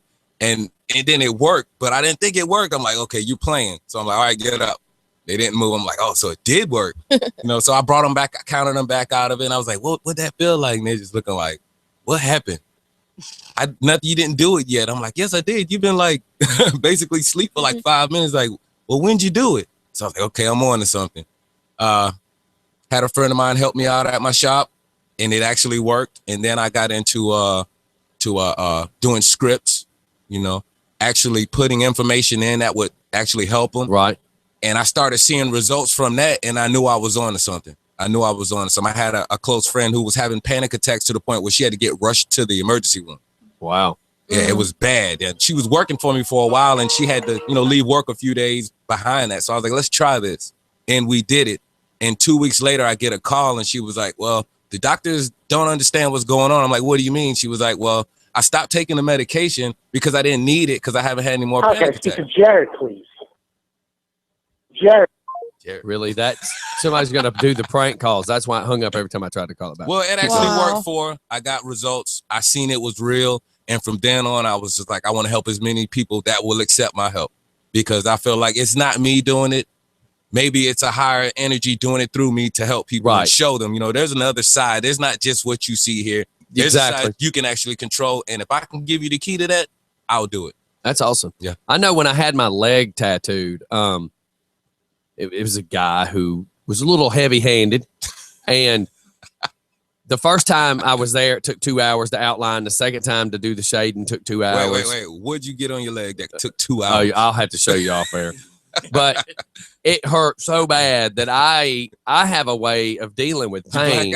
I can just fade away for a few minutes. Yeah, you blacked out. So I just fade away. I just close my eyes. I just start thinking about other stuff. And he actually thought I passed out, and he's tapping me. Are you okay? And I'm like, and I can hear everything. I'm like, it's cool, man. Just keep going. And at the end of all of it, I look like I just woke up from a good nap. Yeah. And he's just like, dude, I thought you were like gone. I repeated half of what I remember listening to him talk about. I said, no. I said, you had that steady rhythm of the knee. I said, I just made myself go. I said, you were killing me, dude. I said, you were killing me. And it was a whole lot easier for me to back away for a minute and just let you do your thing. And then, I had to have some epidurals from some back stuff. And I kind of do the same thing. Yeah. When I know you're fixing to do that to me, you gotta go somewhere I got to go somewhere else. Yeah. And you've had broke bones, so many broke bones and stuff where I've been in the hospital and they got to stitch you. I mean, I split my shin open one time and it was disgusting looking. And I literally laid back and they're like, no, we need you to lean up. And I'm like, you let me lay back. They said, but you can't pass out. I said, hey, you let me do me. And I lay back, put my hands behind my head, and it's almost like kind of humming to myself. And I'm just like, dude. Yeah. And you do your thing. If I'm not watching it, I can just go to another place. And if it wasn't for that, good Lord, there's no telling. I'd be traumatized just by all the stuff I've seen them do to me. Yeah. How did you put that foot back there? I don't know. I had my eyes closed. They're talking about doing that liver biopsy, and they said, well, you'll probably have to be sitting up and watching. I'm like, how about you let me lay down and I'll flip to whatever position you need. I'll go somewhere else. So you do what you got to do. You just numb it up where I don't have to see it. I'll be okay. Well, see, I've had like 6 surgeries on this elbow, My last one, I had them leave me awake, but just kill it. Uh-huh. That was. Did they do the beer rap? Crazy. Here, let me catch this. Caller, what you got? Yes. I got hit by a truck one time, and I had to stitch me and sew me up. And how did you deal with it? I mean, did they knock you out or anything? No. Okay, when I got hit by the truck, they took me to the hospital. Then I went to Eastside Hospital, and they done surgery on me. Then I was in the hospital for a couple of weeks and got out. All right. Well, at least you're okay. Yeah. I mean, it could be worse. Yeah, it could. I know. All right. Well, thanks for calling in. You too. Bye. All right. Bye. Yes. So I'm sitting here waiting. I thought with the 470, I was like, man, it's got to be Little Richard. Little Richard said that he's actually not calling. And I just want to give a shout out to Steve. He is deployed over in Qatar. So he's in Qatar right now? Yes. Cool. You like it over there, huh? Yeah, Qatar was fun. See? Yeah, he's trying to watch, but the internet keeps going in and out. So it's ISIS, man. It's their fault. So we just want to say thank you for tuning in. Hopefully you can watch it on YouTube later if you can't hear it all. What time is it over there? I'm not. Hours, I think. Is it 13 hours in advance? And thank you for everything that you're doing over there. Thank you for you and the servicemen and women that are listening with you. Thank you. Just for fun. Hello? Hello. Can you hear me? Yes. This is that prank again. Hey, I'm sorry. I'm outside. This is really picking up. But let me move to the corner. Can you hear me now? Yes. Great. I wanted to know if you might be able to help me out. Can you do that? It's that we have somebody. We don't. Scotty claims he doesn't know who it is, but I don't know. I'm gonna save the number, but it's always when you call it back, it doesn't answer. Yeah. They keep calling every time we have a show. They'll call and they'll do this prank, and but if that's all they got, a fan is a fan. If that's all you got, if that's all you got, come on. I'm glad we're here for your entertainment. So what all does it take to do this? I mean, we're going to probably try to do it here on video in a minute, but I need Stephanie to be relaxed and acceptable to this. I want her to understand what it's like. Okay, well, basically, all it takes is for the person who's getting hypnotized to want to be hypnotized, for them to be relaxed and to understand that, you know, this whole process is really for you. We're not going to tamper with your redneck, I promise. You can't strip you out of that or that out of, you know what I'm trying to say. All you really need, 2 consenting minds. She has 2 consenting minds in there. If they want it, if they want to be hypnotized and they do exactly as the hypnotist says, it's going to work. There's no way it can't work. So you down? You're not going to fight this. I will not tase you while you're under. You better not. Well, it's all going to be on video. I bet legally, if he has you hypnotized and I shocked you, I could probably go to jail for that. Yeah, I'm sure. It's one thing if you're consenting to get zapped. They'll send both of us to jail. That's right. Yeah, and it's on video. Hey, you consenting's different. I wasn't consenting to that. You wasn't consent. You were 15 either, but hey, look where you're at now. That was close, man. She's quick though. That was close. You've got to around him. Look, I zapped myself one day. Yeah. She was sitting over there and I thought I was going to be funny and I went like this to grab it and somehow or another I bumped something but when I did, my elbow stopped. This hand kept on and the problem is all you do is bump that. That's all you need. When I did it, my hand slid forward and hit it and I cupped it. Oh. And then once you cupped it, you're doing this because your muscles contract and you can't let go. And I'm looking at everybody going until I hit the floor. And then it fell out of my hands. Wow. Yeah. Yeah, it was good. Who? My mom. Oh, really? She had one sitting in her purse and went to go grab something out of her purse, hit the button, and it was stuck. Oh my God. Yeah, because once it's zapping you, there's no pulling back. You're not in control of your muscles. And Rich Archer says to make me a socialite. I'm trying to just sit here. I don't want to do anything that would hurt you. You try to shock me with the taser every day. I want you aware of that. I don't want to do it and you not be aware. I mean, what if we made you think you were Marilyn Monroe?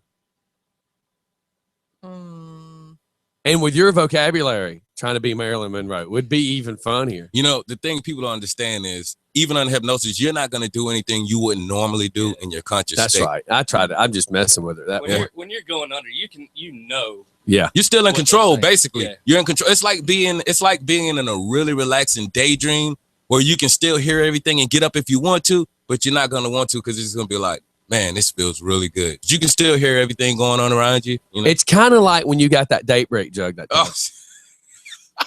Look at her face. She doesn't know what to say. It's got. I want to get up, but it feels really good. Sorry, I shouldn't have went there. That was bad. That was bad. Shame on you. You're going to hell for that one. That was awesome. I should have said that, but that was awesome. Okay, look. We'll go to a song. We'll have a couple of sponsors come up real quick, go to a song, and then we'll come back and see what we can do, I guess. Little toy. You down It's for a bathroom that? break. Well, I thought you. Yes. Go ahead and go pee. Because, I don't want to be too relaxed, and y'all make me pee on myself. Because then it'll be on video. I could just see it now. He's like talking to Steph going, you feel like you're in a nice warm jacuzzi. You feel the urge to urinate.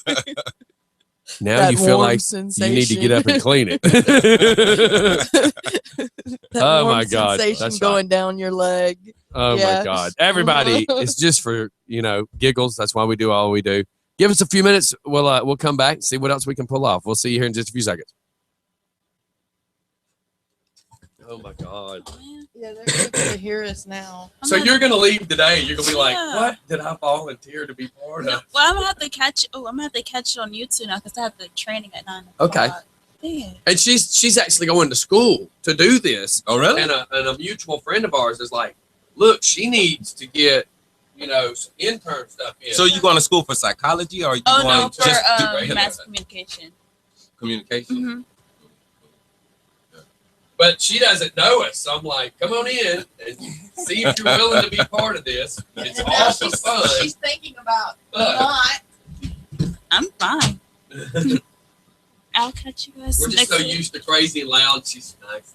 But then today we go to introduce her. She's giving herself a name already. So I'm like, go for it. She'll be on the mic raising Cain in another week or so. Well, All right, have a chick. good Well, thanks one. for coming No in. problem. And Like meeting you. anything else, just holler. And we're actually doing a movie tomorrow night. So if you want to come over tomorrow night, we got a birthday party and I got a projection screen about like looking at that curtain that we hang off the back. My wife's Oh, 7th, the new yeah, one. we'll watch Yeah. that tomorrow night. You gonna cry? Huh? Cry? Oh my God! Everybody says the ending will make you just It tear will. up. It will. Yeah, I seen it. I don't Yeah, care if you hate the Thanks movies. for coming in. We'll see you Monday. I The guess. ending is kinda sad, though. Just knowing. they show him on the. Well, I don't want to spoil it for him. Yeah, Tell him. Yeah, don't tell me. I just heard that the end of it. Everybody's already said that. It's a few unbelievable scenes where you feel like, yeah, okay. And I hate some of the movies where you touch the computer. Because I've already seen the part where he's running up the bus. It looks real. It looks good though. See, the last movie I hated when they're on the interstate and that big gap and they jump. Yeah, you know I'm that. like, come on, man, that's not even humanly possible.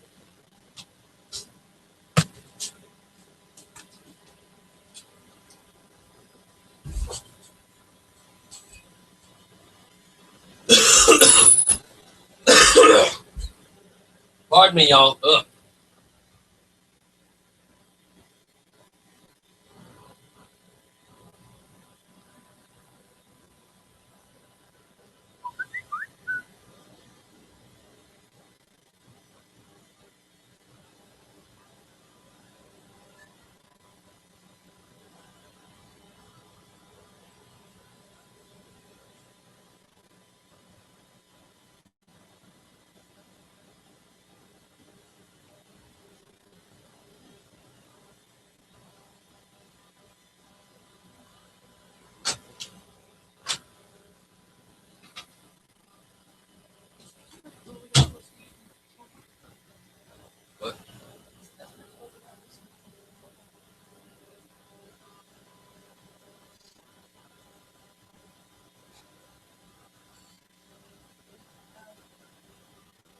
message that you heard?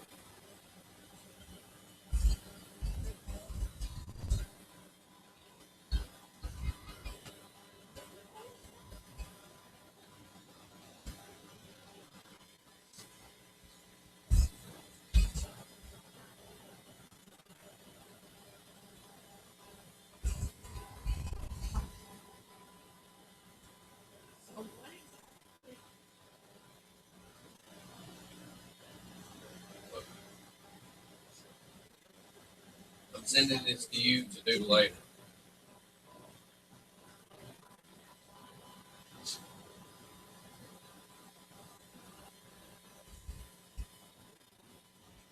Yes. What exactly is he going to do to us? I don't know.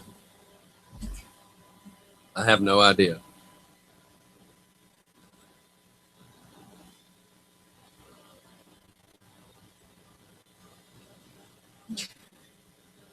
What? Rich.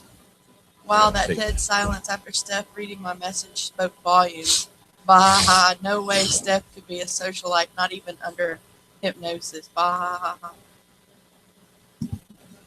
Hey, everybody, I'm fixing to step away for just a second to do something, but I wanted you to know the next song goes out to all of us as we get ready to get hypnotized.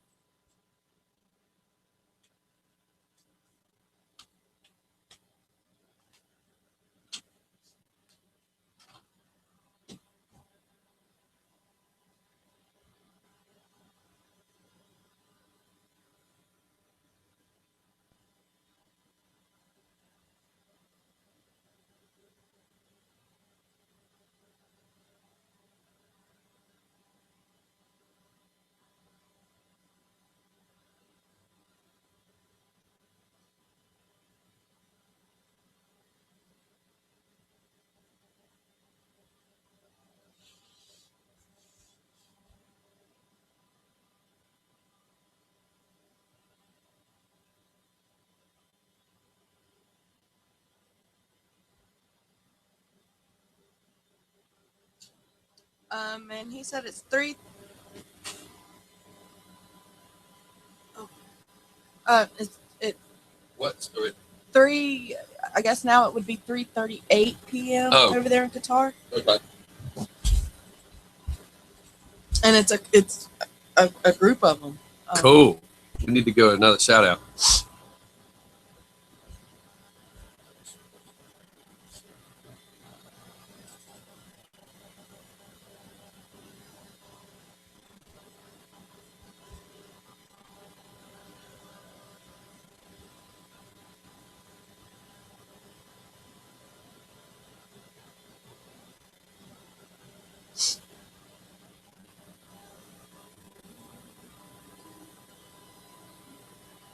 Yeah.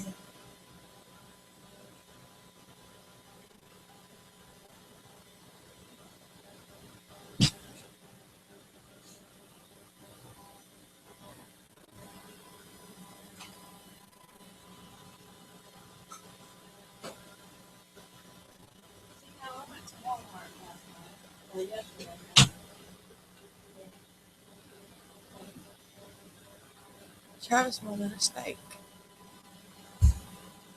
So that's the hardest what? thing. Travis wanted a steak. I went to Walmart. He wanted a steak. He always goes and picks them out because I'm not good at picking them out. Last time he sent me to get steaks over there, I ended up getting 2 London broils. But they were marked down, and that's what I did. What he told me to do. But anyway, so I got a couple of pairs of socks, or a couple of packs of socks for Ashley. Cat. What are we mumbling about?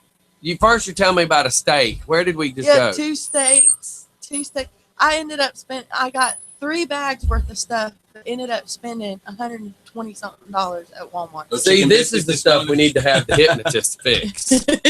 She starts saying, so Travis wanted steaks, and I went to Walmart, and all of a sudden, Yeah. All of a sudden, she starts talking about socks. I was talking about what all I got. Travis wanted steaks, so I went to Walmart. I'm thinking, you're telling me about steaks. Yeah. How did we get to socks? Who goes to Walmart and buys exactly what they went in there to buy? So her point was, but her point was, apparently, so I went to Walmart. That's how she should have said it. Not Travis wanted steaks. The whole time I'm waiting to hear about the steaks. That's not what the conversation was about. It was about me spending $124 at Walmart and only having 4 bags of stuff. So can we? You want me to? I can set the camera this way. Yeah, we can do it right there. Chair, one of us in the chair. That way, everybody can see. Yeah. That is so funny. This is why I tell staff. I'm like, Steph, especially if I'm hurrying. I'm like, could you get to the damn boy? I went to Walmart and then I seen this. You know, it's like, oh man. The only thing that I got that was not on my list was my Monster because I had not had Monster all week last week, all week this week up until yesterday, and I could tell the difference. What is it about Monster you like so much? The way it make you feel? I have to take medicine at night for my feet. She wants the legal cocaine. But I have to take medicine. So we're gonna do you first. We're gonna do you first. I'll just turn the camera that way. No, we're gonna do you first. Why do I always gotta be the guinea pig? It's your show. Okay, we'll go with me first. Is that not what Man, look, with that camera, you can see all my junk in the floor. Look, I keep saying, look at all this because we do so much. You gotta have it right there, yeah. I'm like, I've got to get a cabinet to do all this stuff. You have one. Huh? You have one. I see one sitting over there. No, that's a computer. I have a question. When y'all first started, I know y'all didn't have all of this stuff when you first started. No, I have worked my butt off to do this. So you just woke up one day and said, you know what, I want a radio show. Yes. That's what's up right there. Yeah. Something just told you, hey. And I called and I called my mother. He probably can get this. You know, you see one thing, but your parents see something else. Yeah. You're close to your mother like I am mine. So I called my mom up, just to give you the fast version. I said, I'm gonna open a radio station. And she's like, no. No, you're not. Because at the time, I had a construction business that was failing because of the economy. And I call it the seesaw effect. I always had my part-time DJ stuff, but it started doing this, where if I didn't have this work, I had to take this one. Yeah. So it had already plateaued to be the same. And my decision was, do I keep putting an effort in fighting to do construction and nobody's spending the money? Yeah. Or do I say yes to the cats that keep throwing cash at me? Yeah. So I took it. Well, you know what they say, when you're doing what you love, you never work a day in your life. That's right. But me and my mother had words, and my mom kind of was helping me keep my house so I wouldn't lose my house. Yeah. And she says, listen, if you spend any money to do this and I'm helping you, I'm going to be pissed. Mm-hmm. In the comments were, and that's the censored version. We were cussing, boy. It was heated. But I already owned enough equipment to get me started. I spent $200 on a used computer and tried to trick it out a little bit and went from there. And now here we are 5 years later. How does she feel now? When I turned 3, I got put in the center of one of the magazines I do work with. You know, they made me the centerfold talking about how I had the dream and what it took to get here. So that actually is the center page of the magazine that I work with. And it's pretty awesome to know it's never going to work. It's never going to work. And this time, 5 years ago, I was building. Yeah. And I started out in a room that this table couldn't fit. Oh, really? The room was like 8 by 6. I can relate to exactly what you said. Where you're sitting, I had just enough space for a desk and a table. I had a white fold-up table with computers on it. Yeah. And then there was a desk. So me and my co-host, Crystal Miller, when she was helping me, were almost this distant, but probably not quite that apart. And Bubba Miller would sit right there. And the wall was right here. And, and there was just enough room at the end of my desk to walk through. So you're talking, like I said, it was 8 by like something. Oh, God, dude. But it's what I wanted, even though everybody said it wouldn't happen. I'm like, no, I'm not taking no for an answer. And everything I've done since then is it ain't going to work, and I don't take no for an answer. That just pushed you even more. They did the same thing when I opened my tattoo shop. Everybody was like, man, you ain't going to be able to do that. You ain't going to be able to do that. Then I got it open, and it was doing good, and everybody was like, oh, man, this is really nice. So I'm thinking to myself, remember when you said it? Well, I wouldn't be able to do it. Yeah. I was working from home. The only thing I've done that I didn't per se work for, when my grandmother passed away, I got a little bit of cash. I spent money and bought the bus. And everybody said, that ain't going to work. That's stupid. Do not spend your money on that bus. I said, my sponsors are going to want their name on that bus. And everybody said buying a bus was stupid. And now we go to concerts and everybody says, man, it's the coolest thing you've ever bought. So everything else I've worked to pay for. I've been in a one-way trip. Yeah. He was one way in the bus and one way in another bus. All right, everybody, we're going back live. We and if you're watching video, you can just see that I need to clean up my desk. I mean, look at all the white paper and everything. Yeah. But we get so busy, you know, we don't have time to do a lot of this stuff. So we're gonna roll one of the other chairs over here. We're gonna see what can happen. What had happened was I probably should have done that while we were on break. I need to get another microphone over here so you guys can hear everything that's taking place. So everybody hang tight. We're over here talking about how the radio station got started. Hey, you deal with talking for a few seconds and ask some more questions, and I'll get the mic moved. Okay, so you hypnotize people to help when they have problems, issues. Anything they want to work on with themselves, personality-wise, fear-wise. Have you ever done any where you have people like clucking like a chicken or, done the funny stuff? That's stage hypnosis. That's more for show. Oh, so you don't know how to do that? Well, I do, but Justin. Yeah, but you know, like when he forgot his, I tell you don't remember your name, and I was like, "What's your name?" He was looking around like, "I know I knew it a minute ago." No, really, I like to do it more for therapy, not for show. You know, not for entertainment. I'm like serious one-on-one. What do you want to work on? I'm going to try my best to help you. I'll leave you with the keys to come back here whenever you want to. I always do. Anyone I hypnotize, I say you can always come back here. Okay. So basically leaving you the key to the door of your own control room. Well, that's cool because that's what he and I were talking about, that it would be funny, like, because, we have this bell over here that when somebody says something and it's a message, we usually, and it'd be funny, like, if, one of us rung the bell. Well, maybe we should try something like that today. It is just for fun, so I think that would be interesting. Yeah. Have Scotty clucking like a chicken. Or have him. I still say I want to hear Steph talk like she's from Britain. All right, I'm gonna try this mic and see where we're at. Okay. Oh yeah, that's loud. Yeah. 1 2 1 2. I just figured this way, anything that's happening in the room, hopefully you'll be able to catch. God, I look fat on film. They say it adds 10 pounds. I think I just added a 9-month baby. ADD radio right there at its finest. Like a squirrel. Yeah. You can come on in over here and sit down. Well, which chair? Oh, he can take that one. Okay. Heath just joined us. He was interested. 1 2 1 2. He was interested in coming in today and checking this out because he would like to quit smoking. Oh. Okay. And I've heard that people go to a hypnotist to quit smoking, lose weight, which that's something I'm interested in.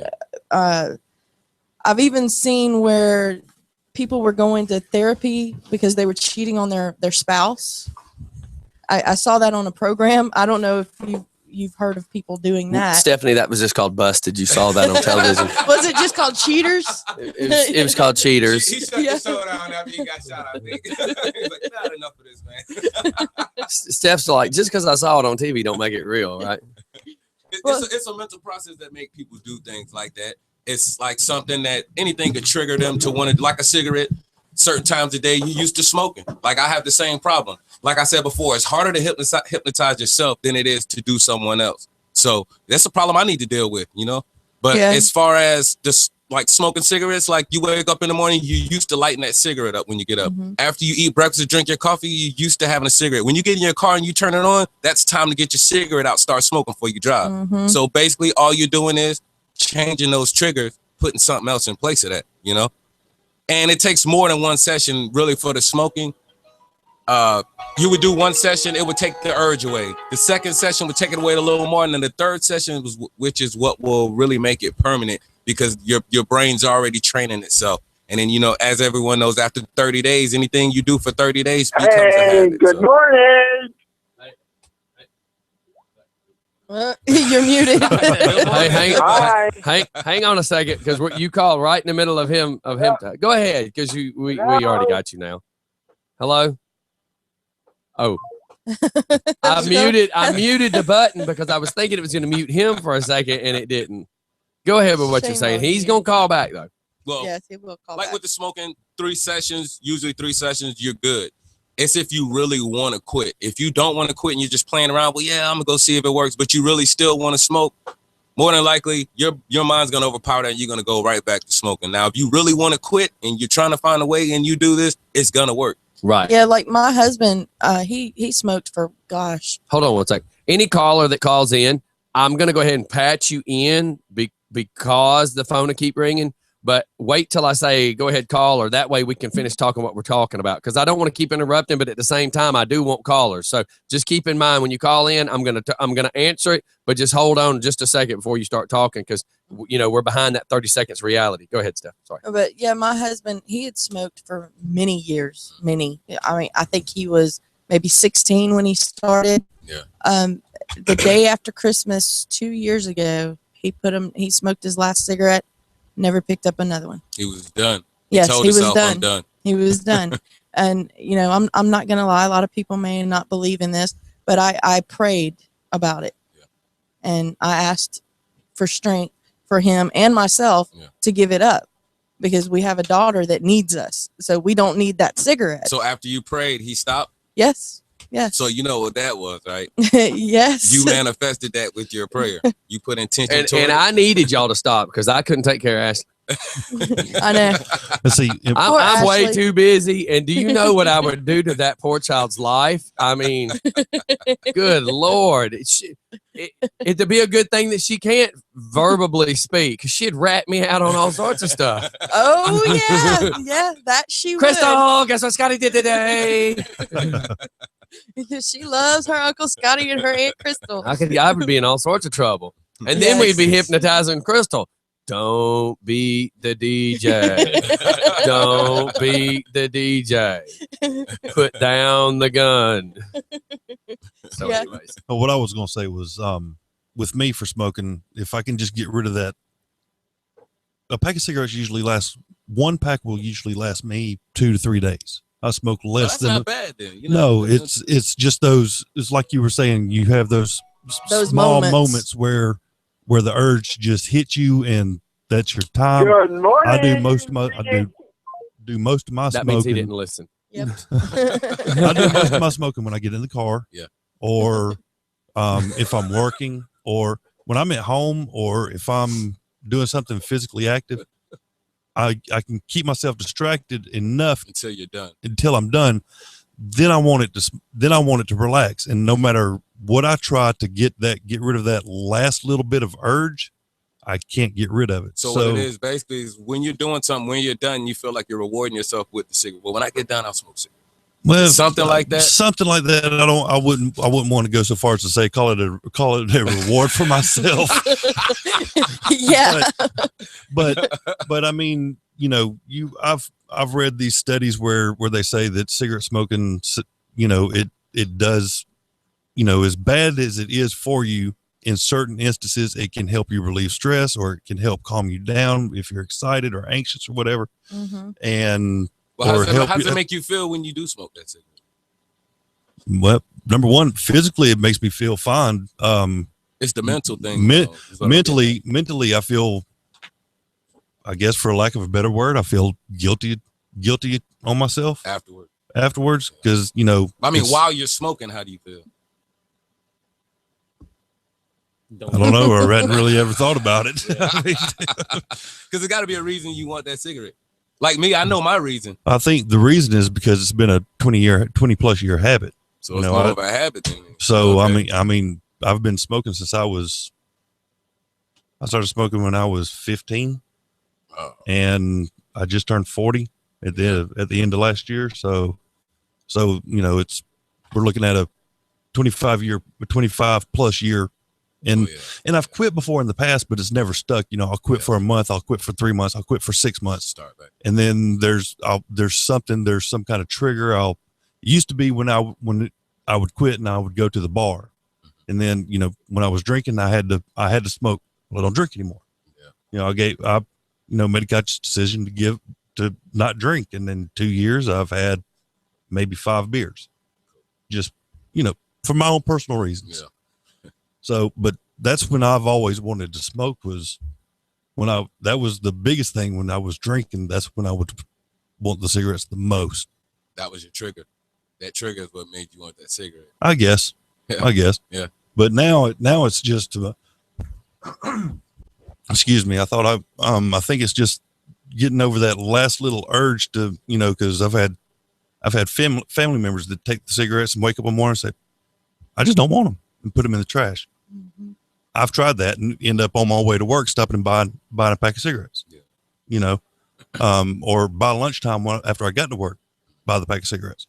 So for me, like I said, it's just trying to get rid of that last little, gotta have it urge. Cause there's times in the mornings where I'll wake up and I won't smoke the first cigarette of the day for an hour, 2 hours after I wake up, or whenever I get in the car, whichever comes first. It's most like I say, most of my smoking comes in the car or when I'm at work. Well, then at those times, you need to find something else that you could do instead of smoke. Something else, like I guess when that trigger comes, change that to you doing something different than smoking. Do something positive. Like maybe at this time of day, instead of a cigarette, you know, I have a craving for some gum or something. You know what I'm saying?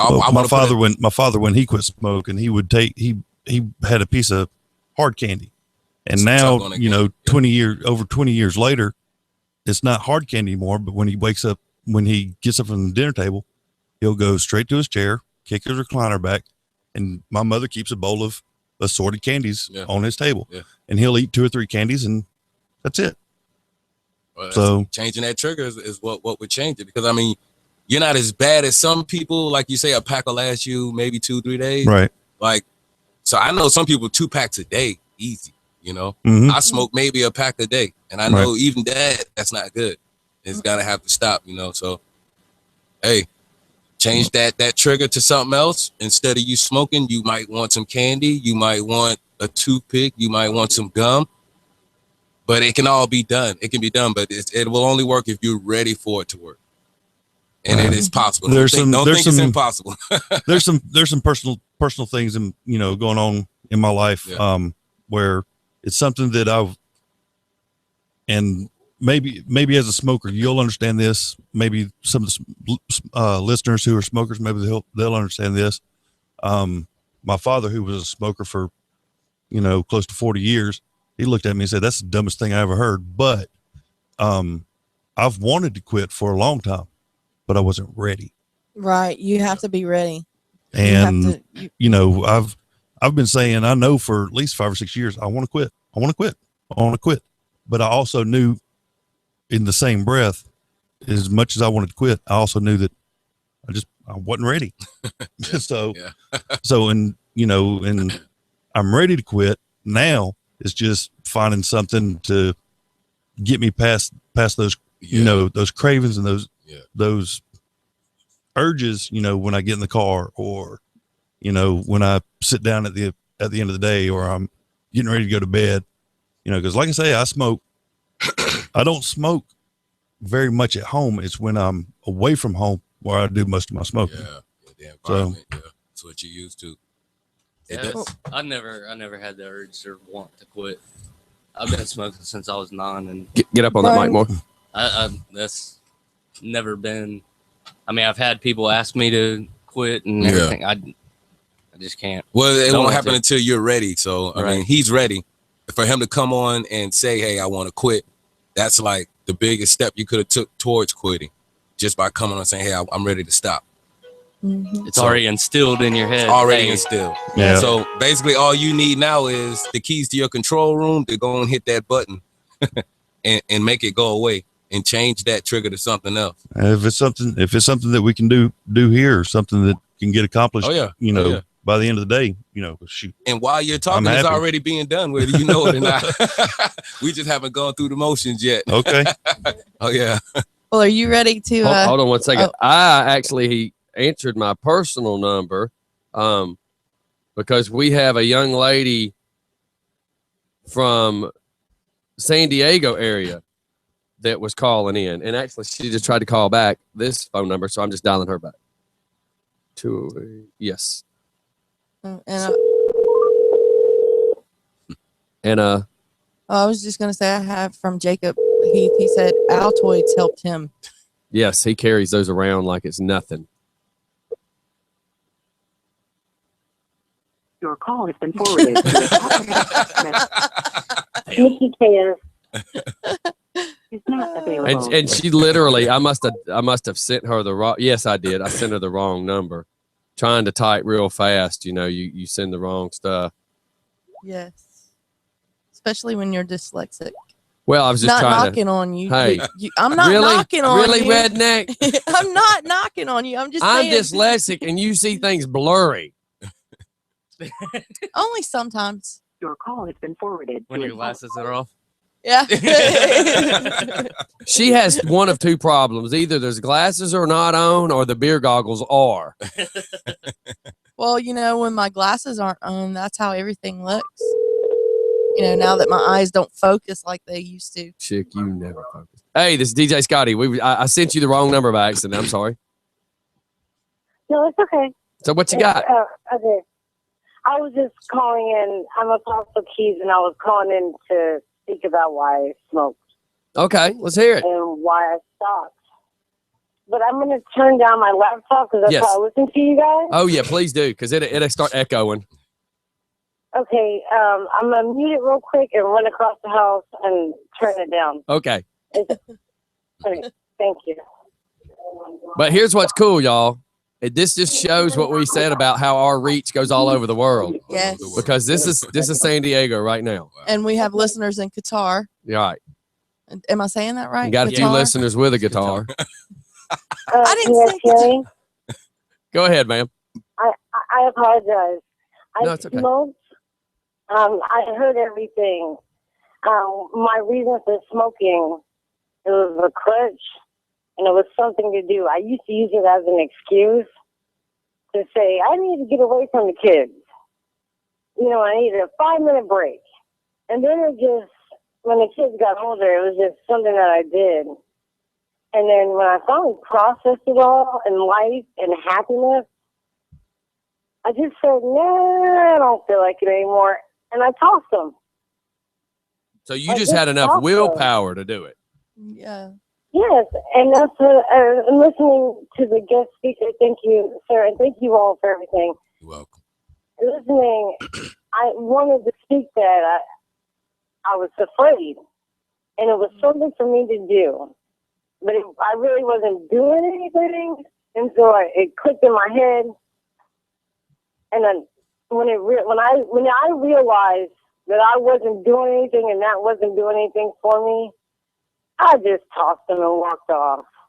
And I want to thank you guys for that. And see, sometimes it's great to have that power. I know I developed a drinking problem back in '99, and vodka mixed too easy with everything. Wow. And the day that my father walks up to me, now not counting on my driving home while being drunk and not even think about the fact you're drunk because you drank so much vodka that it seemed normal.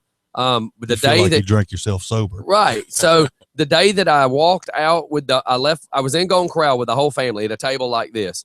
And my grandmother was sitting next to me, and I walked outside with my orange juice. I went to the Dodge truck, opened the console, a travel bottle of Absolute.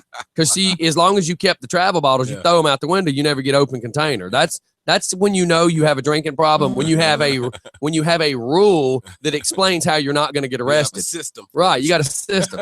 So I pour the Absolute in there, I stir it up, I go sit back down at the table, I set it down, and my dad's sitting about where Brian is, and my dad walks over and whispers in my ear. He says, "Listen, I think this has gone too far." He said, "One thing showing up to my house smelling like that. It's one thing to do this all the time and you get away with it at work, but you're sitting next to your grandmother and I can smell the vodka. This has gone too far." And that, along with other things, was enough for me to say, this has consumed me and I'm allowing this to take control of me. And the other part too is is when you start out gradually doing it, making excuses on why you're doing it. And then tomorrow, those excuses, yes, this becomes simpler to justify. Each day, you're okay with it, you know? Well, it's okay. I'm just doing this at lunch. Oh, yeah, I'm just going to have a second one at lunch. It's okay. And then it's break time. I think I can go to the truck real quick. Nobody's going to know. It's okay. And I started finding that everything to do with me was starting to get worse. And when you're depressed, and because let's face it, I feel like that's where I was at my life. There was something that of course, I'm not going to go into the details, but there was something bothering me that was making me do this. And then once you're depressed, you do more of it, and then you do more of it, and people need to face it. Effect. Alcohol is a depressant. If you're feeling low and you drink alcohol, you're just going to make yourself feel lower. Then you're just going to drink more, thinking you're going to get over what it is that's making you feel lower, and you can't drink it under the table. It doesn't disappear. I think what it is when you're dealing with like cigarettes, alcohol, drugs, or anything else, you're using that to fill an empty void that you don't know what to do with. So when you start using something to make you feel a little better, to fill that void, then you become dependent on it. And then it becomes a problem because you need more and more of it to fill a bigger and bigger void, when, you know, basically got to get to the source of why that void's there and what are you going to put in it. That's right. Yeah. Like you got the radio station, you filled your void with this consumes your whole void. And now it helps so many people. And, you know, I always joke about the haters, but I'm like, on the big scale of things, you need the haters. That's how you they make me famous. All the haters are making me famous. A fan is a fan. They're screaming they hate me, but they're listening every day. Yeah. And all the people they're screaming to says, I need to go check out what this dude is. And when someone hears it, I'm like, man, he's cool. That's right. I grab most of my people. I grab from my haters. You know, you need to have a hater recruitment section. That's right. I will start paying you. Hate on me more. So, but caller, so you're in San Diego. You've decided you're going to just lay down the cigarettes, and you did it. Yes. That's amazing. That is awesome. That is great for willpower. Congratulations. Yeah. And some people have that. I'm sorry, go ahead. Thank you guys so much. Thank you guys so much for speaking the truth. You guys speak the truth, and I wanted to speak the truth. It started out as an excuse because I was a tired mother. I was a tired single mother, and smoking was my way to get away. And now that they're older and everything, and I see it, and I realize it, you guys spoke the truth, and thank you for that. I never spoke this before. Well, and the good thing is living. I've said it so much, it's almost like my stick, my thing. But I tell people, just be real. I mean, if you're real to yourself and real with yourself, you're going to be real to the person next to you. And the problem is there's so many people that are being fake, and they're not being per se trying to be fake to other people, but they're being fake to themselves to fit in. Yeah. And then what they're doing is the person that they're trying to fit in with starts being fake. I wrote an article on something like that, and I called it "I am not a sheep." Yes, because a sheep will follow another sheep off a cliff. They don't know where they're going. That's like right. The dodo I think bird. I'd rather be a goat because he's gonna be on the hill looking down on the sheep like they so stupid. That's right. It's easy to follow. It's easy to follow the regular crowd because you fit in. It's comfortable. You don't have to ask questions or answer them. But when you stand apart, no one can come and say, "Hey, let's go do this." And you're gonna think, "Well, hey, I ain't got time for that," because you got to make your own decisions. So I mean, fit in with yourself first, and everyone else will have to fit in with you. That's right. And look, here I say this all the time about the motorcycle world.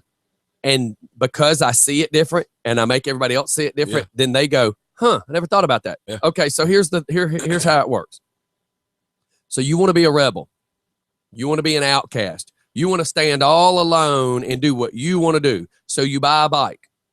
And you don't care what your shoes look like. You don't care what your pants look like, because you just want to get on that bike and you just want to ride and F the world. I just want to be me. Then all of a sudden you're hanging out with 5 or 6 other guys. And you're trying to make your bike pretty, or you're trying to have the leather jacket they have, or you're trying to have the helmet they have. Next thing you know, the 1 or 2 of you that really just wanted to ride and not fit in because you didn't want to fit in, you didn't care about fitting in, which is why you wanted to be a biker to begin with. Now all of a sudden you're trying to fit in a clique, in a category. So now, to a certain group. So your reasoning for starting out was you wanted your freedom and you wanted to enjoy being somebody. Now you're in a clique, and you might as well be in high school all over again. Yeah. So And that's the only way I can really explain it, because I can't tell you how many people I know that have went out and bought a bike and totally become somebody they're really not.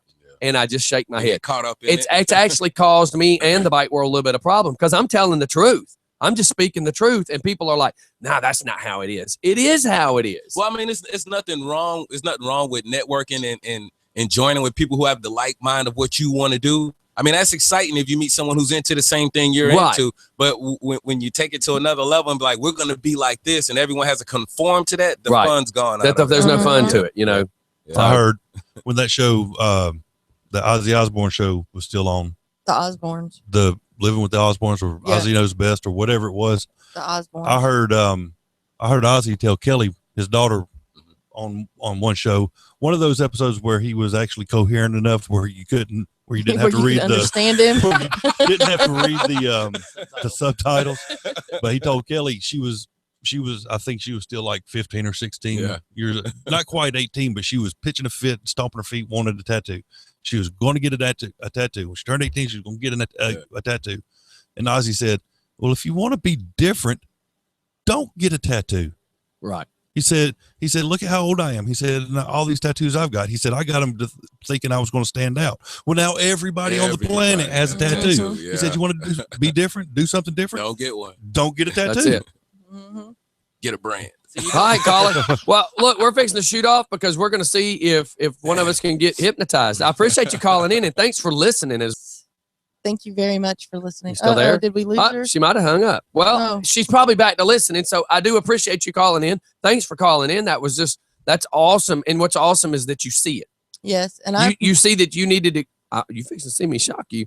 She can see that she needed to quit smoking. She can see what the truth is, and she can see when other people are speaking the truth as well. Sometimes the truth hurts. A lot of people don't want to hear the truth, but your family needs you. Your kids need you. You know, your kids, whether you're a financial provider or a taking care provider, your family needs you no matter what. No matter what.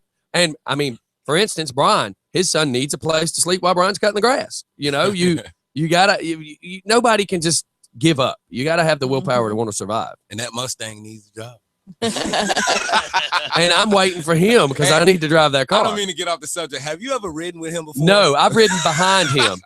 Hey, just he knows 2 speeds, right? Stop and wide go. Open. No, only speed I've ever known to ride with him was haul ass. Look, that's what I'm saying. Stop and wide open. So I'm behind him at a red light. He didn't really realize it's me, and I just start videoing. Yeah, and I'm like rolling the window. Well, actually, the windows were up, and I just turned the radio down, and you just hear. As soon as the light turns, it's not that he even kicked it, but it's just like, that's like, oh my God. That was the day you got the ticket. Yeah. I sent him the video and I'm like, dude, I need to ride behind you one day and just watch you go, like ease it off the line and get like 5 or 10 miles an hour. Man. And me behind you at 5 or 10 and then just stomp it and just watch you I would just get disappear. pulled over at least two times a month. At one time, a cop pulled me over and he said, do you know how many times your tag's been ran this week? I'm like, no. He's like, 10 times. 10. Your car's attracting too much attention. It's not my fault. That's right. I'm sorry. Yeah. I get pulled over and they just want to look at my car. Yeah. Yeah. Yeah, they tell you that. Back in the day, I had a Chevette. The speed was not why I got pulled over. I know that's right. But I didn't have a back seat in it. From the day my mother bought it, it didn't come with a back seat. Okay. So when I turned 14 and 15, I already had plans. Like, and this, back there? Well, this is when all that was just coming about. So I literally built a box that would have been where the seat was, and it had 415s. You had a wall. Wasn't a redneck box that you built out of a cardboard box. No, this was totally built right. My buddy Tommy's dad was a carpet guy. That's how I learned to carpet and do carpet, because he showed us how to carpet it perfectly in the garage. But it was just amazing. And then we got pulled over, and amps were just starting to be. You didn't have amps back then. You had power boosters and EQs. You didn't have amps. Yeah. And we got pulled over, and each one of the 15 was on a 200-watt pyramid 12-band EQ. I already know. So my glove box looked like an airplane. So when you pulled up next to us, because you didn't have even tinted windows hardly back then, they would just be sitting next to us and looking in the passenger window at all the lights, and then they'd go whoop, whoop, whoop, and pull you over, and you're like, did I do anything wrong? They're like, no, man, I just want to check out your glove box. Let me catch this call. Thought you had a James Bond call. Go ahead, caller. Hey. Hey, you got it right this time. Good morning, DJ Scotty. What's happening? Well, I just wanted to tell you that I wanted to thank you for slapping me in the face all those months ago, because I'm going to tell you my personal story, and then hold on now. Hold on. If you are going to tell your personal story and shed all your crap over the fake girl, we ain't got time for that. We already gave you more time over that fake girl than you ever deserved. Well, she was my crutch, but that's not why I'm calling. Okay. Well, he started dating a girl through the internet, and we kept saying that it was fraudulent, that it wasn't as real as he wanted to believe it was. So give me a fast version of the story, because we're fixing to go to the hypnotizing. Well, long story short, I guess. That's why I turned to softball and God, because I realized that girlfriend was my crutch. So now I have turned to God and softball. Well, that's cool, Drew. That is. I mean, at least you accept it. You acknowledged it. And thanks for telling me good morning. He was talking to Who Matters. Oh, he does that every time. Good morning, you're right next to Steph. But dude, that's why they call you an ordained minister, because you. I actually married Brian. Now that I was just sitting here talking about it. Go ahead. Yeah, the zombie wedding. That's why you slapped me in the face. Could you rephrase slapped you in the face? We don't want people believing that I just walked up and pow right there in the kisser. He made you open your eyes. Yes. Well, let me put it this way. You mentally slapped me in the face. Okay. Not physically. Mentally slapped me in the face. But on the subject of smoking and drinking, my father is a huge smoker, and he's trying to quit, and he's trying to stop, but I'm very proud of him. He's smoking less and less every day. Well, that's good news.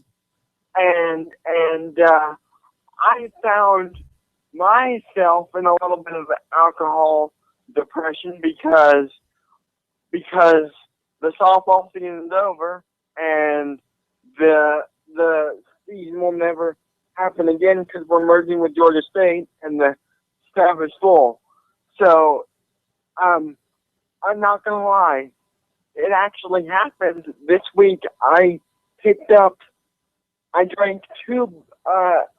drank one on Thursday, one on Wednesday, one on Thursday, which was yesterday, and then I'm probably not going to drink one today because I actually turned to God. And thank you for slapping me in the face on that subject that we will not mention so many months ago, because now I actually understand what it's like to serve God, because he's actually called me to serve him in 2 places in the past month. Awesome, Drew. Cool, Drew. Well, look, let me get out of here, because I try not to get too much religion pumping. I appreciate you though, brother. Well, let me get out of here. We're gonna take a quick bathroom break. I'm sure people are gonna go have a cigarette real quick, and then we're gonna come right back and do some hypnotizing. That's why I just want to thank you. Well, you're welcome for being there when nobody else was. I try to be there when nobody else is, but they filed stalking charges against me. Stalker? I've been hanging out with DJ Steph too much. What do you think? DJ Steph. God, that's even worse. DJ Thank you, Redneck. brother. No, I don't know. All right, man. Let me get out of here. We're going to get to this. We'll be right back, everybody. Thanks for calling in. Bye, Drew. All right, everybody, hang tight. Steph turned the camera on me while I was laughing about something else, which y'all didn't see on camera. I'm over here doing. All right, everybody, we'll be right back. It's just fun in the morning. And I got to pee. Jeff said I can drink a beer and I think I'm sexy. Then I drink more beer and I'm more sexier. Was he drunk when he called? Does he just talk like that? Or Jeff? Yeah. No, that's true. He does. She'll explain. He has cerebral palsy. So yeah, he talks like that. Yeah, I've known Drew. Gosh, he's 21 now. I've known him about 10 years. He went to school with my daughter. So they went. Where's she at? Home sleep? No, she's still in school. She's got one more year. We found out. Because all along we've been told that when she turned 21, that was going to be her last year of school. And they actually told us that she can go to her 22nd birthday, and if she turns 22 within they'll let them finish that semester. Yeah. And it just so happens that her 22nd birthday is in April during the third semester, so she'll be able to complete one whole nother school year. But she'll be able to graduate. Oh yeah, yes. Oh yes. They've already started sending the stuff home. Oh, that makes you proud, right? It does. I have 5 Proud kids, and and I sad. can imagine how it's gonna be. My daughter got principal's list. I was like, I never got principal's list. So I'm gonna cry like a baby when she gets her diploma, because she's the My only ex-wife wants me to kid. be mad at my oldest son because he got C's. Or he got 2 C's, and the rest were A's, and he freaking. I used to get F's. I'm happy for C's. Yeah, me too. I was like, a C? I have a report card. Look, I have a makes a report passing card grade. from when I was. My mom saved my report card because I got a C. They gave me $100 because I got a C. Yeah, because at least And you I'm like, how do I passed. be Hey, a mad, win is a Bill? win, man. Whether it's That's by right. 1 point or 100. Yeah, don't get upset. Who are we starting with? Me, I guess, because Stephanie's chickening out. Are you chickening out? Man, look No, at this. I'm I've not got to chickening clean this out. office up. Golly. I'm not chickening out. Why I gotta go first? It's your station. She had to come up with an excuse. It's your Boss station. has to lead by example. Yeah. Exactly. Follow the leader. I was wanting to be able to sit here and describe everything that's happening. Are you going to be able to do that? Well, I've got Brian And look, and Heath. I want to here that ask can you a help question. me. I What? blew my nose a few minutes ago, and my nose was bleeding, and you just let me sit here and didn't tell me. I didn't see any blood. I went a minute ago to blow my nose, and I was like, my nose is bleeding, man. I didn't see Some any kind of blood. second. Just because I'd let Monica Lewinsky be on you doesn't mean you should let it be on me. Yeah, and you did. You did. You. No Wait, sooner than he gets Could it you out please of his explain mouth. that? Quit Wait a saying minute. you did. Wait a minute. When I hear Monica Lewinsky on somebody, that just gives me. And she's going, you did. You did. You did. Because I did. And it was a Whoa. black shirt. Wait a We minute. were at Oh, an man. event. We were All at over an shirt. event. We were eating white You chocolate. can't even wipe that out with a wet rag. We were eating white chocolate strawberries. And he tells me, he hands them to me, and he says, whatever you do, don't drop it on your black shirt. No sooner do I get it up to my mouth, Do y'all hear this? This is crazy. it goes on my black shirt right here. Yeah. And I was like, wow. And yes, you're right. You can't get the white chocolate off because I tried to. hand puppet. I keep. It's not a hand puppet. It's actually an Okay. 8-ball, but I I've had had it. one of these. That was the hand puppet. You just sit there. I missed him. But yeah, I tried to wipe it off and just smeared it worse. Yeah. So then it was just. You can see all my junk in the floor. Jesus Christ. What a mess. that All right, makes let's me go back clean live. it We're running up. out of time. Yeah, we're running out. All right, everybody, we're coming back. And if you're watching video, I'm like, golly, my floor. You can see where everything gets thrown from the desk where you can see it. Now we just put it on the floor so you can't see it. And now you can see it. Yes, you can see it. Well, are you ready? But look, What are we looking at over here? Your butt. what you can see is the Brian Mahaffey. and of course that's in the floor. Yeah, and you But go and put it back in the floor. Because that's where I store stuff right now. That's the filing cabinet. Yeah. It's filed in the section. All right, I'm gonna put this mic over here. We're gonna turn the other mic on. Does everybody hear that pretty good now? Yes. Yeah. Nice little echo. Yeah, a nice little echo. But unfortunately, it's the best way. So if he comes over here and sits down or stands or whatever he plans on doing. And I grabbed the phone in case we have callers while this is going on, or do you want me not to answer the calls? It'd probably be better not to answer. Okay, so while no this calls. is going on, please do not call right now. I'm muting Make it a little silent. Yeah. Yeah, especially not the prank calls. Whoever's doing that. Need the lights. Now, down. do they need to be quiet? Yeah, I mean, it's fine. Okay. I'm gonna mute all the mics but that one. You don't have any back problems, do you? Yeah. Why? You do have back problems? Okay, I just need to know which induction I want to use depending on your. You gonna try to make me levitate? You gonna try to make me float? No, nothing like that. Nothing like that. You need to turn that. And you don't plan on bowing me over this desk because why else would you be asking if my back's hurt? Certain techniques that you don't. We got the camera set. That's going to be okay. So yeah, I don't want to do that one if you have back problems. Yeah, I've had 2 back surgeries. Okay, cool. We'll do it different. Okay. We'll do it different. You may have to take your glasses off. Steph's sitting here talking about making people quack like a duck, and he's like, "You got back problems? Why? You plan on bowing me over the table?" Good Lord, I didn't sign up for this. What did you send him as a private message that I didn't know about? You All right, I'm ready? gonna start Get muting used some to mics. this. Order up. All right, I think I'm gonna mute me, and Okay. I'm gonna leave y'all's going, but that way you can still talk, but not yet be quite so loud. Okay. I'm just saying, well, because I don't know what we need to do or not need to do, but let's just try this and see what happens, everybody. Yes, because we don't want to distract. And I'm gonna hold this in case I get scared, because I'm gonna be like, but I'm gonna sit like this. No, because he'll put you in a trance to where you hold that button constantly on me. You'll have you zapping yourself. Yeah. We don't want them to zap yourself. People have been begging for that. There wasn't no video last time. Yes, they Take a have. breath here. Take a deep breath. Let it out. Take another deep breath. Let it out. One more deep breath. Let it out. This is what I want you to do. Open your hand up. And I want you to focus here on this line here. All your focus is on this line. Block the rest of the room out as you focus on this line. And you notice that as you focus on that line, your focus looks like he's about to slap himself in the face. Imagine in your mind you're still focusing on this line. Now, as you're focusing on this line, there is a string that is attached from this finger to this point of your head. That string is slowly pulling your hand towards your face.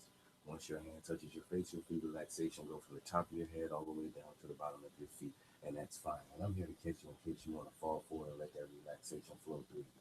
Now your hand is slowly coming towards your face. If that string is pulling your hand. Once your hand touches your face, you can just slay.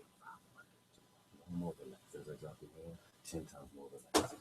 And I'll take your left hand, and as I drop this hand, 10 times more relaxed. Now you focus on your breathing. Every time you breathe in and breathe out, when you exhale, the relaxation flows even more down through your body. And this is okay. This feels good. And this relaxation is taking you to another place. Every cell of your body is relaxed now as you are at your 0 point. This is your control room. And you can let this relaxation flow through your body as you breathe. And focus on your breath. All the sounds around you take you deeper and deeper and deeper into relaxation. And I'm counting down from 5 to 1. And when I get to 1, you'll be 20 times more relaxed and more focused than ever. 5, deeper and deeper. 4, even deeper than before.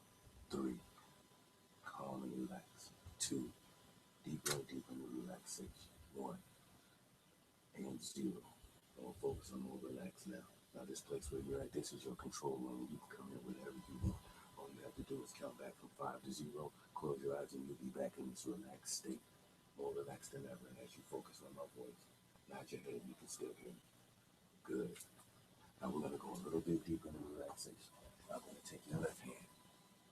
And once this hand falls on your lap, you're just going to let that relaxation go through and just let it go. Good. You're going to take your right hand. Just relax. And once this hand comes down on your leg, 20 times more relaxed. More relaxed, more relaxed. Focusing on your breath. And just letting all that relaxation flow through your whole body. Because every time you hear this bell ring, you'll begin to laugh. And it'll be so funny. You don't have to know why it'll be funny, but it will be funny. And you'll laugh uncontrollably.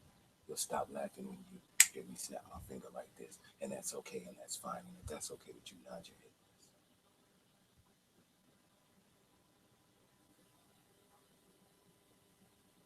Do you want to laugh?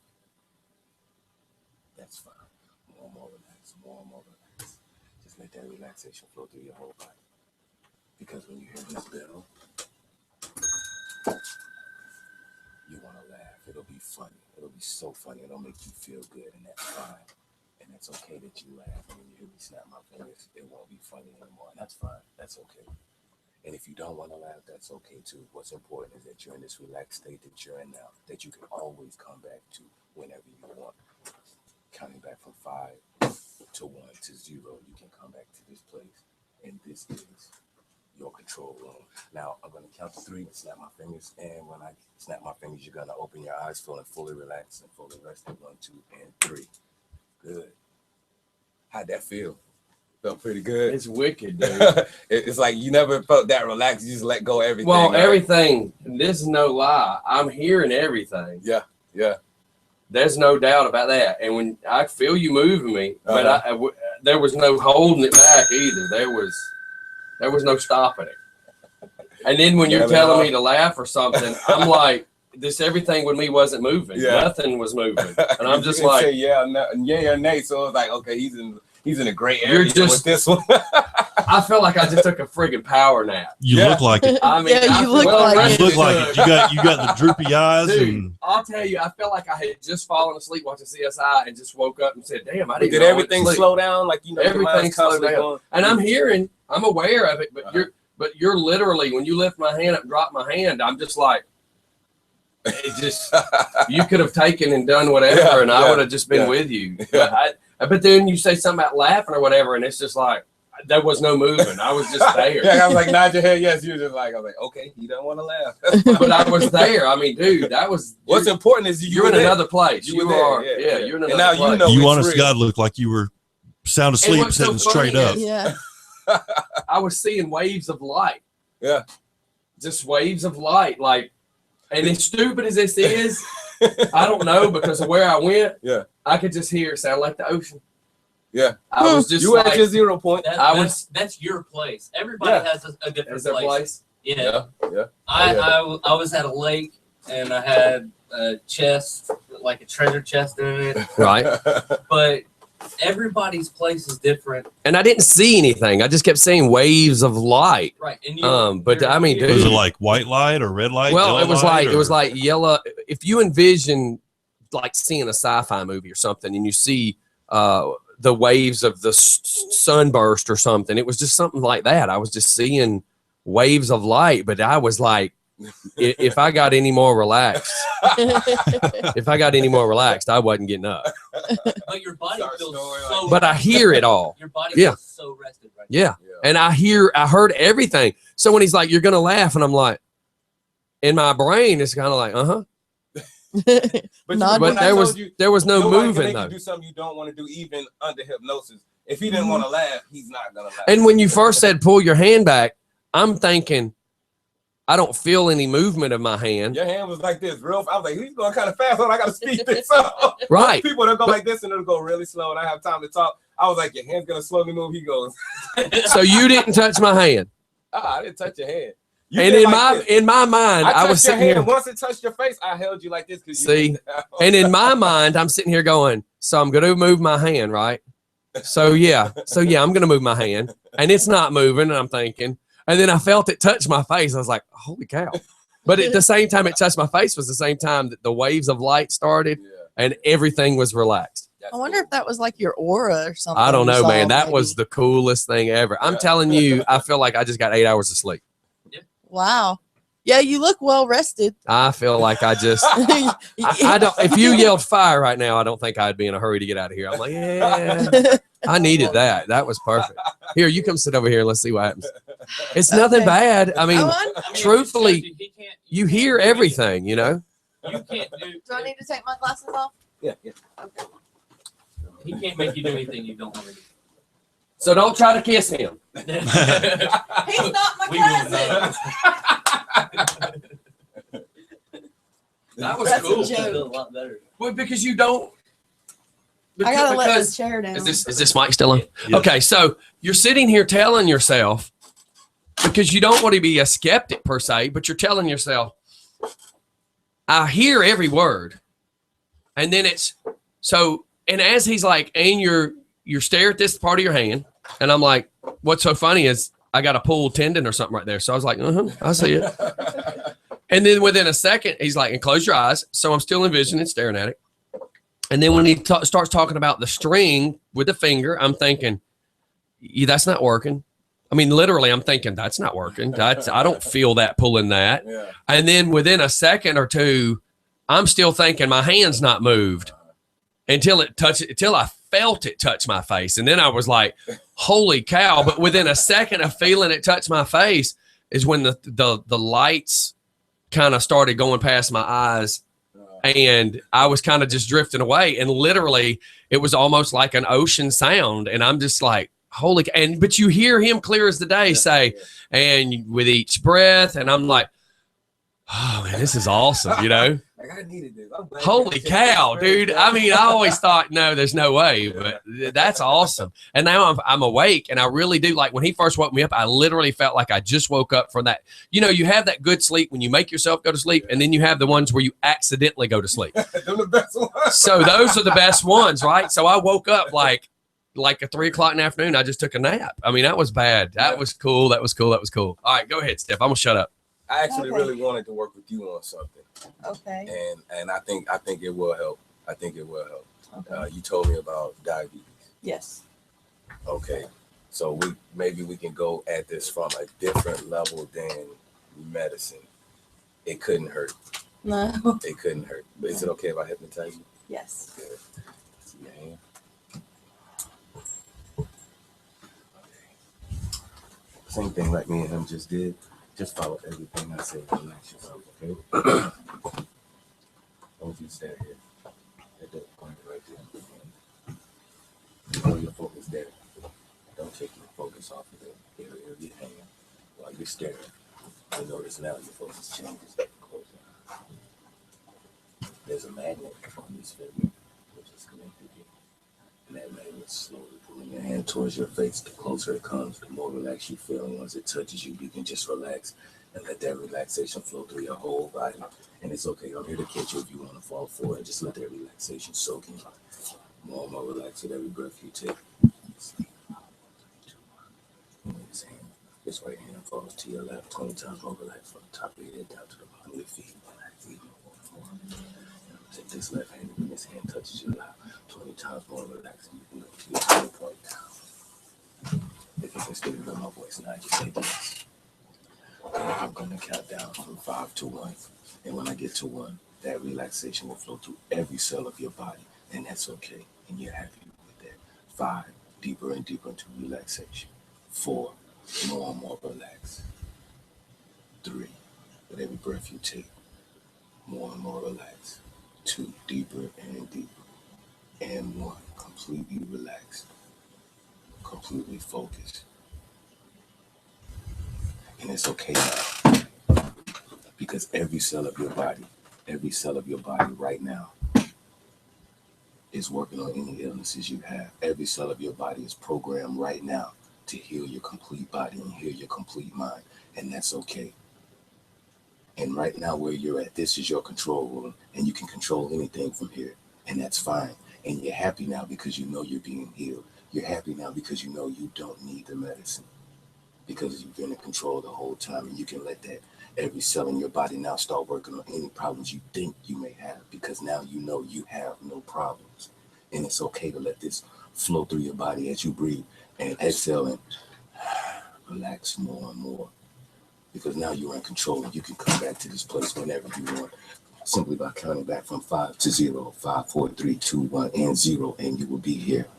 And that's okay. And you are happy now because you know now that every day, in every way, you are getting better and better. Better and better in every day in every way. And any stressful situations come your way, you'll come back to this calm place. And you'll just know that you are focused because you are in control. And that's okay. And you're happy with this now. And now not only do you know or believe, you feel in every cell of your body that you are getting better in every day in every way. And that's fine. And we are complete. And when I count to 3, Snap my fingers, you'll open your eyes feeling fully rested, fully relaxed, fully focused. 1, 2, and 3. And it's good to have you back. Wow. Yeah. I'm happy y'all had a chance to experience this. I'm really happy. That was awesome. And what's so neat with me is I'm sitting over here, and usually about this time of the show, you know, we're getting close to that 10. We've been kind of pumped up and revved up, and towards the end of the show, it's kind of like being on stage. You start feeling it. So at the end of the show, we're usually like, you know, you're tired. Yeah. And now that I'm more awake, I'm like, good Lord, man. I felt like, look, I didn't come home from vacation feeling like this. Yeah. That's just pretty cool. That's just really cool. Vacation from your vacation. Yeah. Yeah. Is this mic back on? Yeah. That Yeah, because I loud. was trying to cut the volume up on the big mic, so that you could hear some more in the sound of the room, and of course you could then hear everything we did. But I wanted people to be able to experience and hear it. It's just that's really cool. Mm-hmm. How do you feel? I feel different. Feel like We put some serious lifted. stuff in there this time. Like Yeah.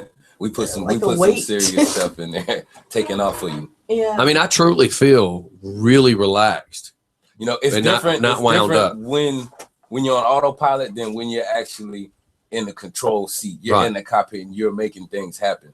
And you know, it makes me feel good to be able to give y'all that opportunity to do that, because now Right. you have the keys now, and I left a way for you to go back, and you can go back whenever you want to go Right. back. And you that know that place you took me, that's kind of like what I did to myself that time. yeah, when but- you zoned out. But that, yeah, it's just wow, man. Yeah. Like I knew I did it that one time, and I knew I could force myself to do it, but it was never that easy. That time, that was easy. That was smooth. Could you imagine if I could do this all day, every day? Yeah.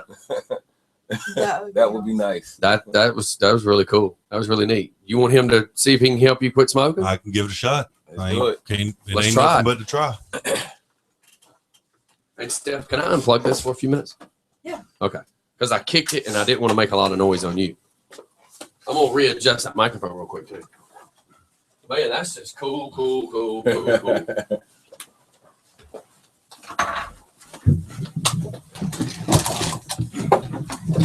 This are those moments. This just so kick butt. We're gonna do a different one. If you don't have any back problems or any mental problems or anything, it's No, okay. here, I'll get this out of the way. So We'll do a different one with you, because we did the same one with them too. All right. So this is what I want you to do. Take a deep breath. Breathe out. this one, I wish I had that other board. Yeah, One more it's gonna show breath. you a new way to. Breathe out. And the last breath. Breathe out. Now, this is what I want you to do. Kind of lean forward just a little bit. Put your hands like mine, just like this. And this is what we're going to do. You're going to let your shoulders be loose. And you're going to follow everything I'm doing. But you don't want to rest your elbows. You want to keep it just like that. And just keep your arms nice and loose, okay? And you just follow what I'm doing. And as I go fast or slow, you try to match my speed up. And then what I want you to do is, once you clasp your hands like this, clasp them tight, I want you to focus here on your thumb right here. And as you focus, sleep, 5, 4, 3, 2, 1, more and more relaxed with every breath you take. Every breath you take, more and more relaxed. I'm going to count down from 10 to 0. I want you to imagine yourself at the top of a flight of stairs. When you see yourself at the top of the flight of stairs, nod your head yes. You're going to walk down these stairs, and when you make it to the bottom of the stairs, I want you to imagine yourself falling out into a feathery bed, completely in a warm, safe, relaxing place. You're at the top of the stairs, and as you come down the stairs, you go deeper and deeper into relaxation. Coming down the stairs, 9, deeper and deeper. 8, more and more relaxed with every breath you take. 7, deeper and deeper. 6, and it's okay, I got you. 5, 4, deeper and deeper. 3, 2, 1 more relaxed, and 1 completely relaxed, laying down in that soft bed, warm and safe. And if you can still hear my voice, nod your head yes. You know why we're here and what we came to work on, because you've already been pushed to do it. And you know what this is. this is what we'll do now, because you know now you are ready, and it's okay that you can let the cigarettes go, because now instead of wanting that cigarette, you just want a piece of candy, a piece of gum, but you won't have the urge for that cigarette because the smell of cigarettes will make you nauseous. The thought of cigarettes makes you really not want one, and now that feeling or that void that you had can be filled. Simple piece of candy, a piece of gum, and that's okay. Because you are ready. We can take this away.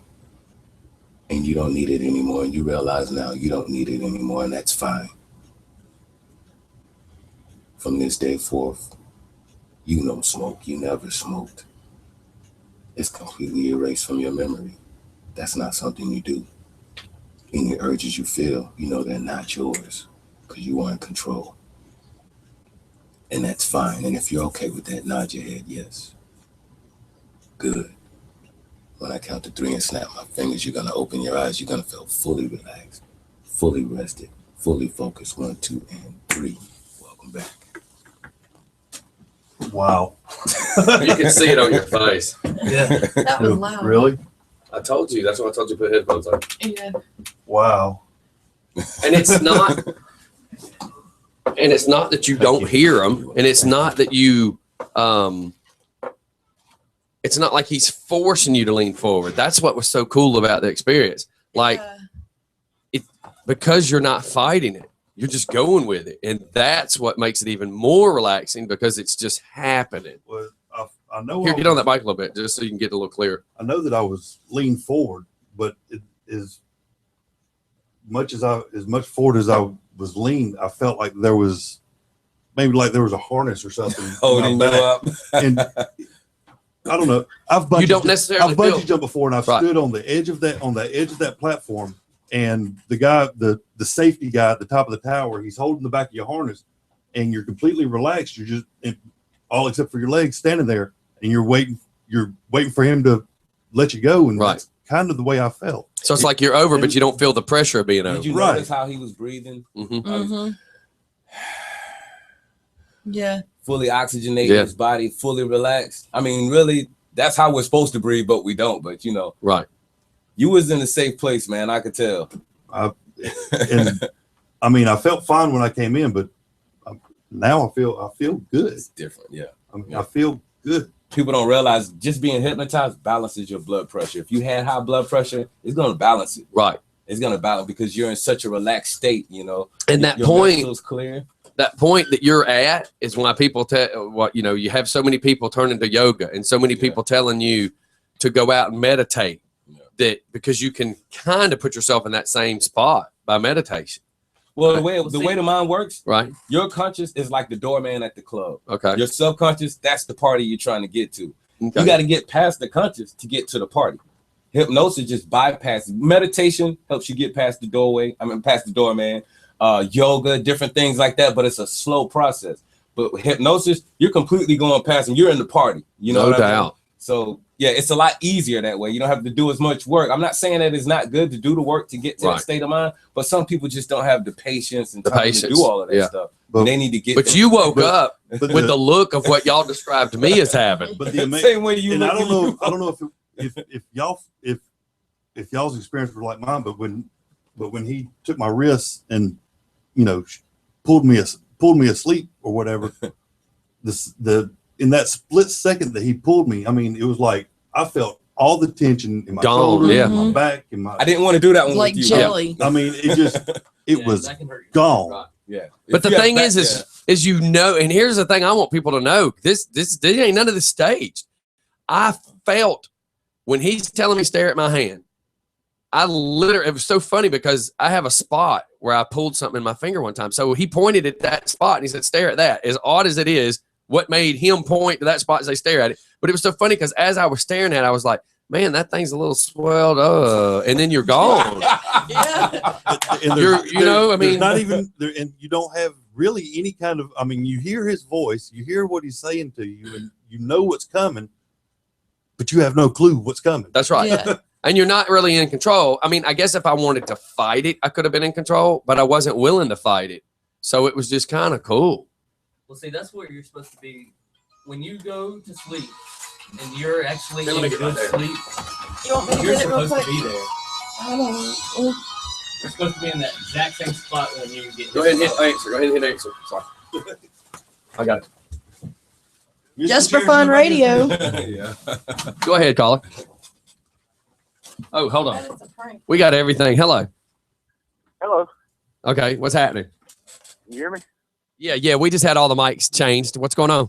I got you. Not much. Okay, that was a hang up. And That was the he next hung up thing. because I said he was too loud. Well, no, everything's been adjusted, which is why nothing much click. I've got that new board that lets everything run off the iPad, which today would have been perfect if I'd went ahead and had it hooked up. But yeah, I will come Monday. We're gonna be using that.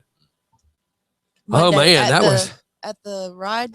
Oh crap. Well then Tuesday. I forgot we won't have a show Monday. I just thought about that. All right, let's catch And then this we real need quick. to start using the Mac. Just for fun. Is that better? Yeah, that's better. What's happening? Just working, enjoying the show. I think it's pretty cool. So did you hear it good as a listener? Did you hear it really good? For the majority part, I've been kind of in and away from my phone. Okay, so I'll okay. stay back here. But when you were in there listening, you could clearly hear everything. Yeah. I mean, there was a little bit of echo, but it's because the way I had to do the microphone in order to catch them without physically putting a microphone right in front of their face. Yeah, I wish I could have been there. I might have to get in touch with them. I tell you, man. Should I leave my email address? Yes. Yeah. Any information that you want to share, definitely share. Okay. As far as them finding you on Facebook. I'm just telling you that usually by this time of the day, we're kind of like feeling it, because we tell people when you do the show, you kind of got that rush. You laugh, your adrenaline kicks in, and then towards the end of the show, it's like you're coming off that adrenaline, and you do feel tired. And right now, I'm like, hey, I mean, I am so relaxed that it's pathetic. And the cool thing is, you got three of us can all three pretty much tell the same story. Yeah, I'm so relaxed, but in the same breath, I feel like I can get up and go do something. I've got the motive. I feel like I've got the energy, the motivation to go do whatever it is. And I feel no stress. Like usually at the end of the show, I'm thinking of all the things I got to do today. Relaxed. I'm not even thinking about it. That's just cool, man. That's super cool. and you can, and the thing is even if I'm trying to be the person to say this can't be real, even as I say, okay, this, because I'm the guy that watches a magic trick and I try to figure it out. Yeah. Yeah. And I can still sit here and say, okay, so I know this part, but I know for a fact when the hand moved in, when the first seconds of you stare at your hand, then another second, close your eyes, then another second, envision still staring at your hand, and I'm totally awake, staring. I'm totally awake when I close my eyes. I'm totally awake, still hearing you say that. And when you're saying, imagine the string, I'm thinking, I'm trying to imagine a string, but there's no string. And then I felt it, my hand slapped my face. And then I was in complete relaxation at that point. And I was even shocked when I slapped myself in the face. But it wasn't a slap. No, but what I'm saying is, I needed people to know that even you said it happened fast. But as my hand touched my face, at that exact moment, I felt my hand touch my face. But then at that exact moment is the same time I started seeing the light. Yeah. And I was gone at that point. Oh, yeah. Yeah. Even though I'm still hearing you. So I'm hearing you, but yet I'm gone. That's cool. Oh, yeah. It's pretty cool, definitely trippy. It's definitely a trippy experience. And oh, it goes deeper than that. That was just like a little introduction. A little taste. Yeah. Yeah. He's not on. Hold Every on. night. Go ahead. That's actually how you're supposed to sleep every night. Yeah. It's him putting you into the REM state. Right. Like that. See, if I had that kind of sleep, I'd be perfect. Yeah, normally it takes hours just because your body's so active during the day. There's Right. so many more distractions during the day. You can't get to that point. That's right. So that's why everybody's all tensed up and Yeah. So basically, whatever state of mind you want to be in, you can program that in, and it's no problem. That is awesome. Yeah. Do you want my information? Yeah, that's what I say. Share your information for anybody who wants to find you. Okay, my email, I can be reached at headcrown28@gmail.com. headcrown28@gmail.com. And I'm willing to help whoever needs help, Get your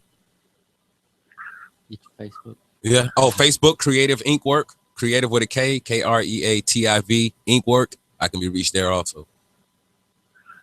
Man, that's just cool. That I'm just even if you try to be a person that says there's no way.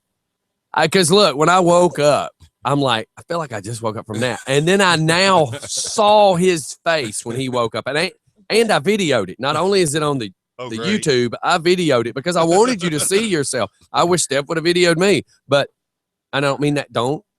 I was just saying I would have liked to have seen it. I know it's on that. Yeah, that's what you meant. Perverts. Perverts. Yeah. Oh my God. I gotta get in touch with them because I mean, for years I used beer as a crutch. Yeah. And then decided that wasn't working out, so I used 151 and became my race car. Yeah, you and your liquor and smoking. Yeah, definitely. That's one thing I want to quit. Think of the money that you would save. Yeah. And the time. You have a lot more time. Back into our lives. Yeah. Man, And- especially with six girls, man. I like to be around. Think about my grandmother. My grandmother smoked for 20 years, but it was 20 years before she became an old lady. So meaning that she smoked all through her 30s and 40s. And then when she was 50, she put it down. And then by that time, I was in my teens. So then by the time I watched my grandmother the last 15 years disintegrate from emphysema, then now they label it the other one, OPD, COPD. whatever. And I watched my grandmother suffocate because she couldn't breathe. That's terrible. And Yeah, I mean, that's think of all the people that are suffering from the very same thing, you know, and we can all day long say, don't smoke. People are still going to do it. You know, they got to want to not smoke. Well, the good thing about hypnosis is you don't have the negative side effects like if you took the medicine. Right. That's right. Yeah, that Chantix, you go kill people. Yeah. Man, If you don't kill yourself I was first. murdered. I thought it was real. I threw them things away. I didn't want to say the name over air because, you know, I know that's like a brand Right. somewhere. But, man, I took that stuff 3 nights in a row. No, never again. And I know a girl that did the patch, and she would do the patches in the daytime, Yeah. and she'd accidentally go to bed with one on and have crazy dreams all night long. And I thought she was crazy telling me that. I'm like, there's no way. And then we noticed every day she'd come to work, she'd say, I had the patch on last night, and let me tell you this crazy dream. And then she realized I probably don't need to be wearing the patch.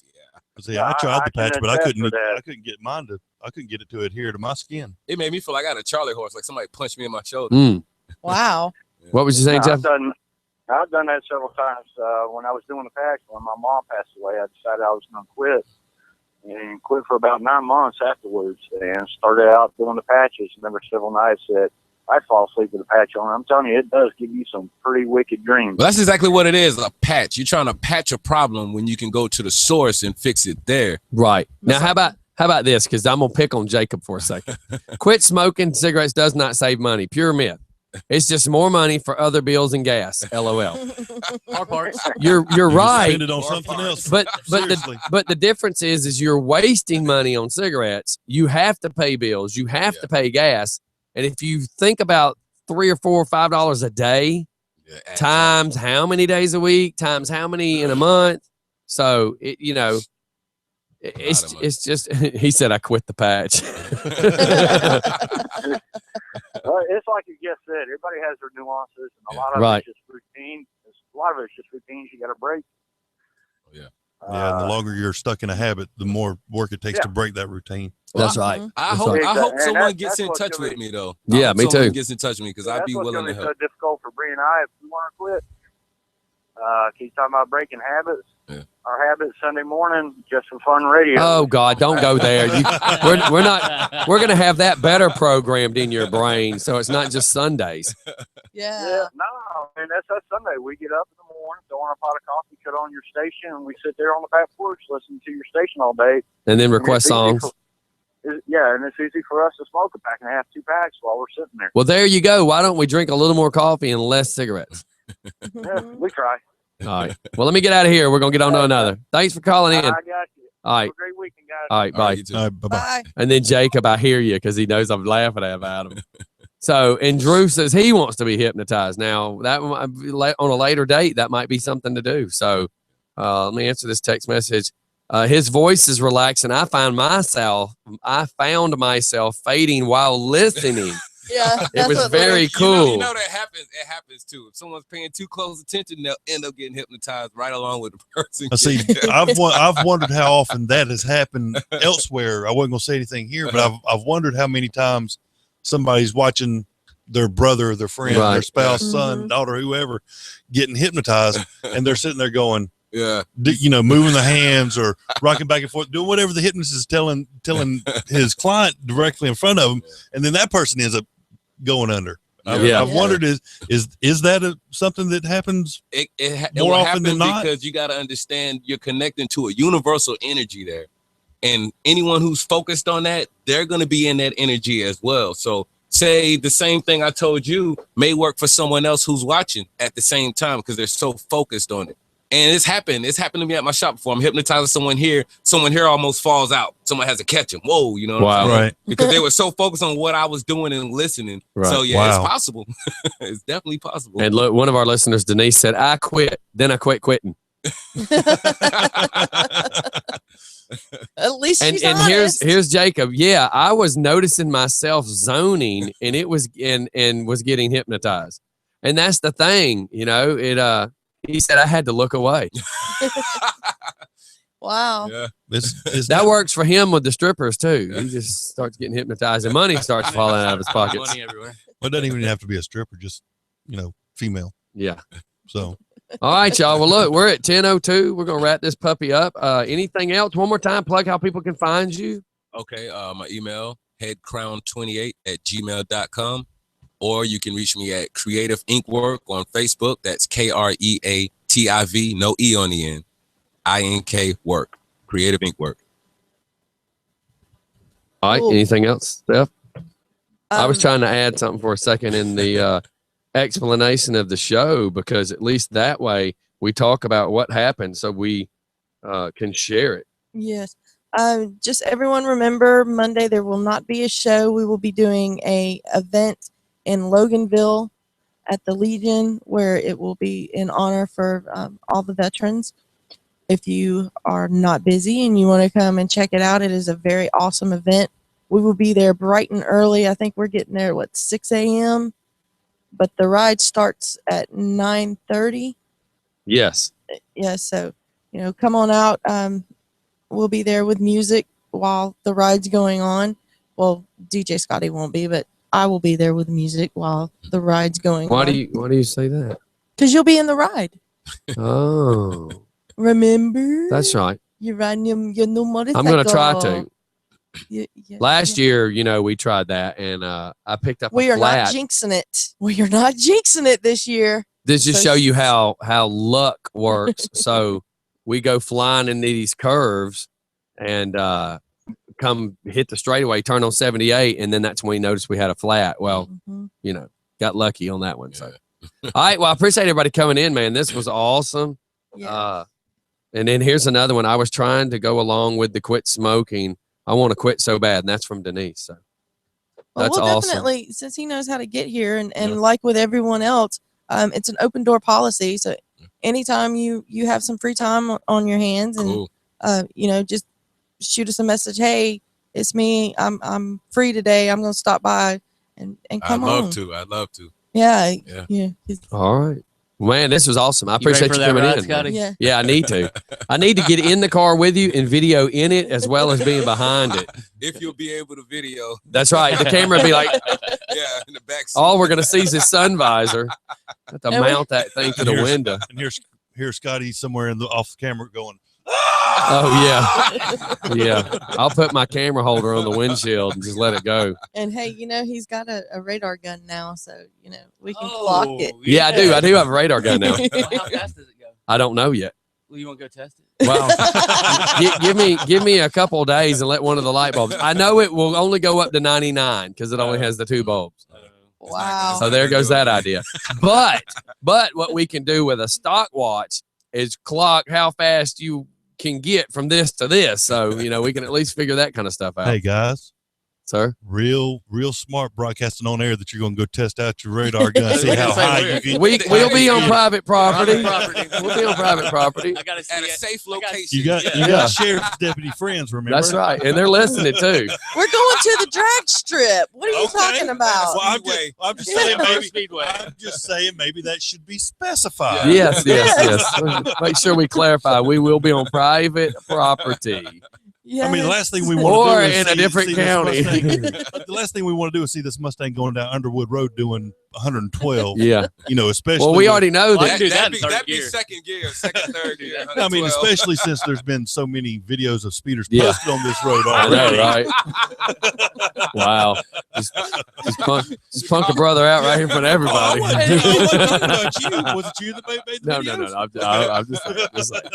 All right, everybody, we're going to get out of here. Thanks for tuning in. We will see y'all on the flip side. Everybody have a great day.